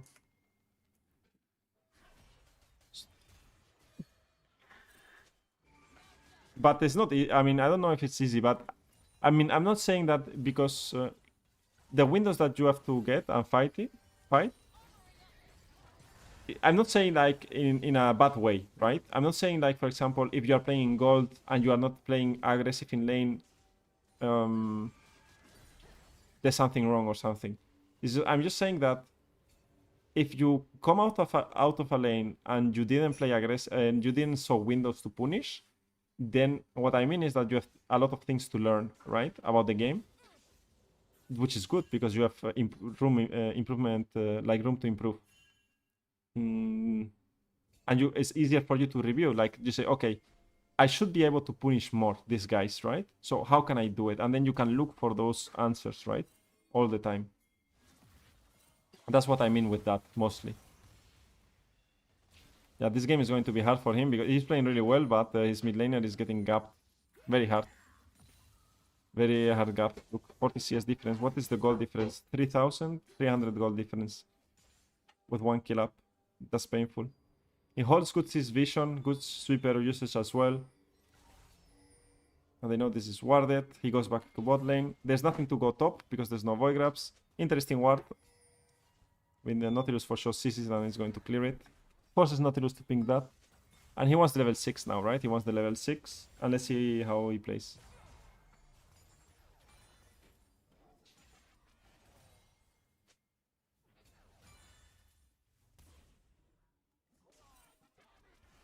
And this is what you do. You crash the wave and then you control the tribush. So that's really nice. Now he knows that this is warded and this is warded. Insta Qs when he gets engaged on to prop aftershock. Very nice. This ward was good into Nocturne actually. Take hard commit. Also, like, he's not running away because he knows Pantheon is coming. So they trade 1 for 1. And now Pantheon... Rell maybe can play this. But I like the Nocturne is actually pretty scary. 1 level up onto Pantheon. It's not easy to play. I'm curious when he's going to base. Void grabs are coming up, the second rotation. He has no wards as well. He probably wants to level 6 somewhere. He's probably going to take the level 6 here on mid lane. He's just going to take the level 6, by the way. He's going to... his mid lane has no experience, but he still gets the level 6, gives the reset to the mid laner, or just takes the level 6 here on mid. He could do it after the reset as well. Oh, yeah, they didn't get cancelled. Now let's see how he opens. I'm curious also about this. He's going to go directly to Void Grabs, right? Boots, Kinder Gem, Potion, and a Pink Ward. I love to watch Challenger players, man. They play so well. So smart. This guy is super good. One of the best supers in Europe, right? With Mickey and probably the guy from Giants, I think, as well, though. I don't remember his name. He contests through mid lane. Okay. Just to drop this ward. I would have connected to our top lane here, but maybe that's no. I don't know. Like, let me watch again. Isn't it a better idea to contest where Pantheon is as well? He contests through mid lane. Flash for flash. I mean, he's making like creating space, I guess, but I mean, Silas will never be able to join if he is not here, right? That's a fact. But also, like, I mean, Silas is not that weak. All right. I probably would have contested through top. Maybe it's a mistake. They end up killing here Nautilus really fast. Yeah, but Akali is going to do magic here, no? Yeah. Also, Jace is not much involved in all of this. Wow. Never mind. Jace is smurfing. They all survive 1 HP, eh, guys? What's happening? No, Jace, 1 auto.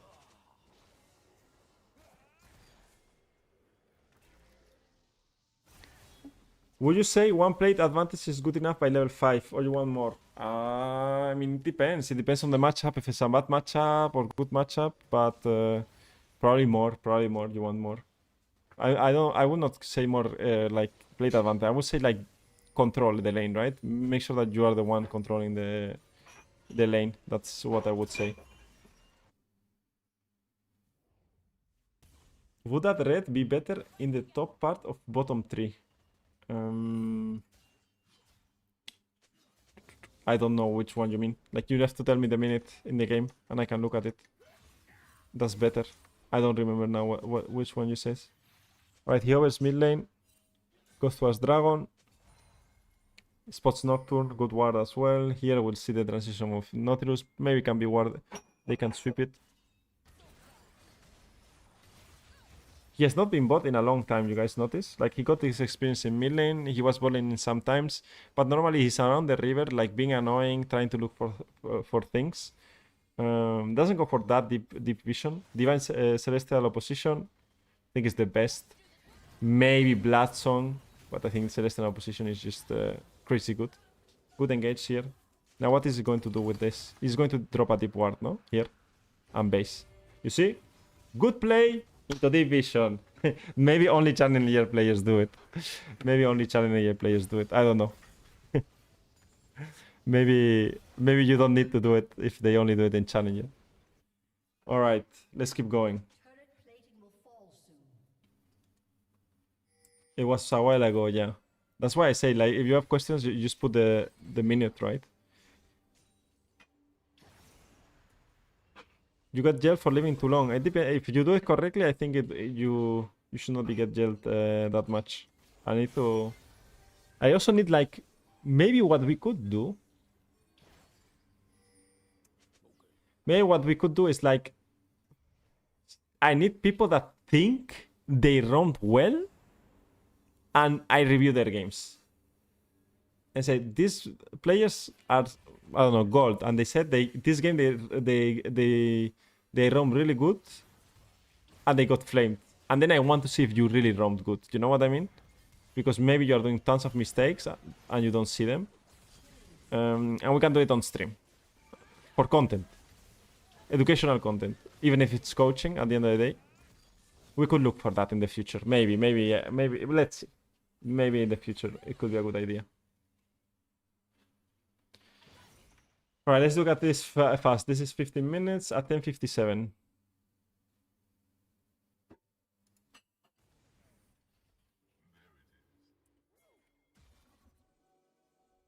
$10.57 in the bottom lane, try bush.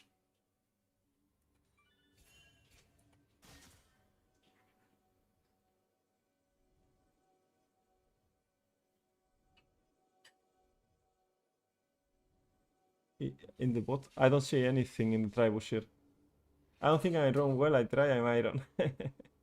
Usually move for grabs and Herald early and dragons. Yeah, I mean, just be with your team. It's a good idea. I think maybe it's this one. You mean here? This one could be a bit up, to be fair. We have to look at when he placed it, right, and why he placed it there. I don't know who placed it.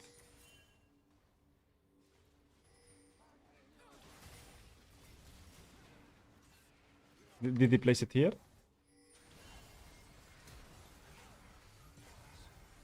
Okay, but he placed the ward because he wants to have vision when Nocturne flashes out or is going to go out, right? So he places this ward in this position, so just to get vision on Nocturne when he goes out. It's a smart ward. It's not because he had time to place it, it's just for vision in the fight.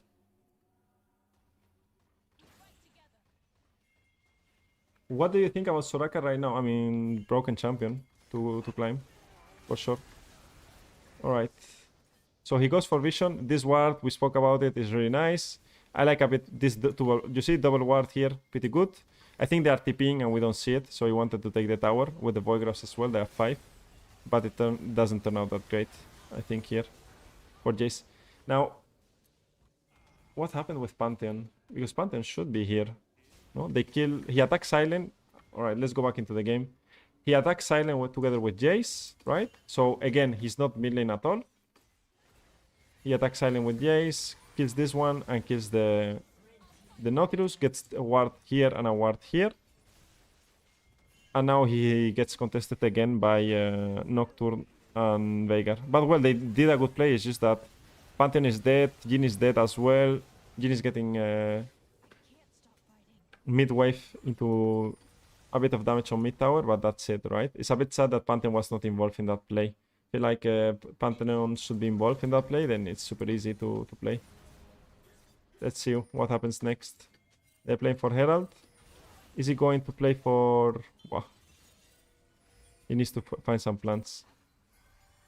Again, flanking, very nice, but he's going to sadly die. Nice vision. You see the vision for Jace is good, so he can rotate towards the fight. And Jace is the guy that is quite fed, right, in the team. So he wants to play around Jace as well. Plus, playing around Jace's lane is very nice because he has low mobility and like he wants to be like taken care of. Drop the vision. Drop the vision. Drop the...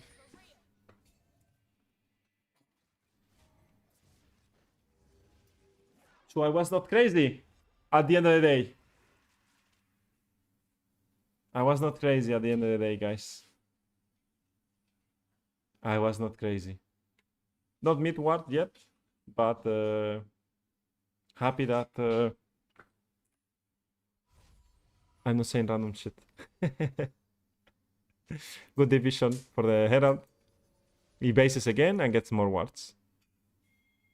Warding machine. Of course, in Challenger, it works better because people play better with vision, but now Jace can play for this tower if he wants. He can keep pushing because he has this nice vision.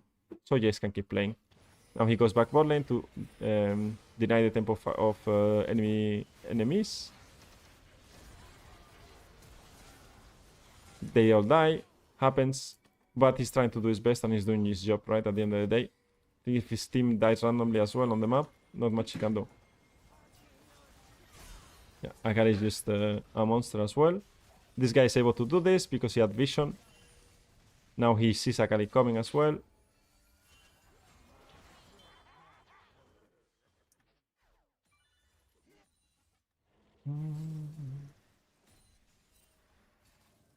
Let's see how they play when they are a bit behind. That's I'm also like, he's holding a lot of his wards, waiting. This ward, we spoke about it as well, very good ward to place. When you have no control over the river. He's looking for a flanking position. He gets the full combo and dead. Even with Celestial opposition, he died. I mean, Veigar hold really good the ultimate, I think, before the Celestial opposition expired. So, yeah. It's going to be a hard game. Let's see how he plays from behind. I really like the game so far, but it's not going to be a simple one. Ward in mid lane, hover towards bot side, get the roses that he can. Getting roses. Nocturne goes deep and is able to do that, eh? So, I mean, Sylas is just boosted, no? This guy got... I mean, not boosted, it's Challenger, so... I don't know, but this guy is 95 CS against, like... He's getting completely destroyed in mid lane. Completely destroyed. It's just... very complicated to win a game, like, without...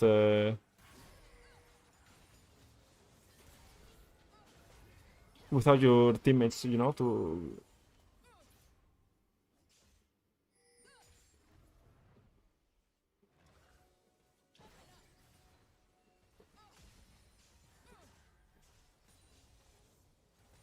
Ay. But still, they are holding onto the game. But the AP damage is, like, completely useless, right? So if they buy armor, who's dealing damage? I mean, Jace is still strong, and Jhin will be strong in 3 items, but it's not enough. They scale well better enemy team also. It's super complicated to play against Nocturne ultimate, and then Akali comes and flanks you. What do you do? You see? Now you get ulted, and now where is Akali? You see? You are panicking already. And now Akali comes just after everything happens. Akali shows up and kills you, right? And they try to play good, but yeah, it's too difficult already. There's not much to do. And he still has 2 items with all the wars he bought and everything. 75 vision score against 58. I really like this game. From his side. I'm playing mid jungle and support. Is that too broad to climb easy? I mean, to climb easy, yes, but it's fine if you want to learn the game. I think you should play whatever makes you happy. Alright, let's see. He established ping ward here, and just like when they come too far, right, deep into the jungle, just punish them, right, like here. That's what I told you about, right? If this is you're behind, you use control ward here, and make sure that your fights are in your own terms in your jungle. He's just getting one shot by I mean, people are getting one shot by Veigar all the time. Also, they have not a great comp into Veigar, I feel like. I mean, Jhin and Jace are not the worst into Veigar because they have range, but Sylas, Pantheon, Rell is horrible into Veigar. I think like this game is just probably attack side lane, kill the side laner, base again for Drop a ward in mid lane. Drop a ward here. Drop a ping ward and a ward together, I think. So they think it's only pinged and maybe the ward is there only, right? But, well, yeah. Again, fight in your own terms in your jungle. This is the fights that are going to be positive for you. Ping ward on top and let them fight there. Yeah.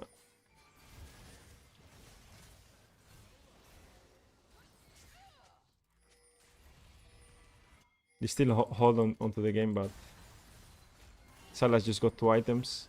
Flank. Flank by Akali, yeah. Jhin is dead. Everyone is dead. Ambessa ultimate is makes no sense. The range of Ambessa ultimate. I don't know is this Silas, but this game was hard because of him. Inhibitor respawn. At least he's holding the wave.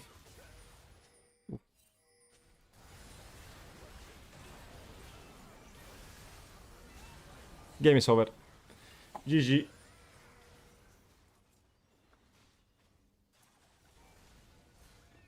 Okay, we saw the Challenger Rell play as well. I'm very happy we saw this game. We watched this game. Compared to the Master, I mean, Master to Challenger, there's a big gap. I mean, this is not a Challenger, this is professional level, right? Top level. But was very nice to see this Rell. I saw more trades. We saw more 2v2s in Diamond, Master, and Challenger than in the other Elos. And that's a bad signal, right? You want for sure to trade more. You need to find more windows of opportunity to play when you are playing in lower MMR games, right? That's what you want. This was fun. I think the study room has been some of my favorite streams. I like it a lot. I like it a lot. I like it a lot as well. I'm happy you guys like it. It's also like everyone can watch it and rewatch it like after, because it stays on YouTube. So people enjoy it as well off stream. So that's the point of it, right? I know that people are going to tune in and watch it, not live. So hopefully I keep doing more and I do them better. Next champion, we don't know, probably Enchanter or a Mage, right? We did a Lulu and we did Rell. For me, the important notes and the things that I learned today is that cover level 1 is very weak. Roaming is an inexistent. A lot of openings towards bot lane, which I thought it didn't exist anymore, right? Let me put my camera a bit bigger. What else do we discover, right? Not warding mid lane for some reason. When everyone in YouTube or stream says ward mid lane is the most important ward in the game, no one does it consistent. Still Diamond was when we saw the ward in mid lane. So Lulu and Rell are tight with that. Hitting towers together with your team. I don't understand that as a melee champion like Rell. Showing a lot on waves, on mid lane waves, is not possible as well. And warding deep doesn't exist in at least what I saw. But I didn't saw from the other support while playing the game. You guys, like sometimes I change vision. I don't see the enemy Swain, for example, trying to ward deeper or something like this, right? So it's a bit interesting, and it helps me a lot to make future videos onto what other people need as well, right? I think we are doing a good part there, but it can be done better. So for me, I'm liking a lot the study rooms. I want to do one more this week, but about Halo Korea Challenger. I don't know if you like we had before. So I will think about it, how to do it, how to approach that. But I like it a lot. I can explain a lot of stuff. Maybe I'm a bit repetitive, but at the end of the day, I need to be repetitive because it needs to it's so important. It's so important to see what they do. And these things are important. That's what I want you guys to see. Interesting method to learn. Was interesting to see different Rells. Exactly. You can see from baby Rell to alpha grown-up Rell how she does, right? it validates what you were repeating when you get to the challenger player and they do it. Exactly.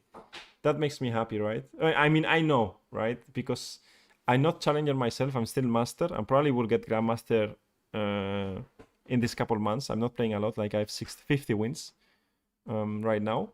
But I've watched a lot, and of course I've coached at that level, and I know what a support has to do, right? And I know that even in Master Solo Queue, people do so many mistakes. You guys saw it.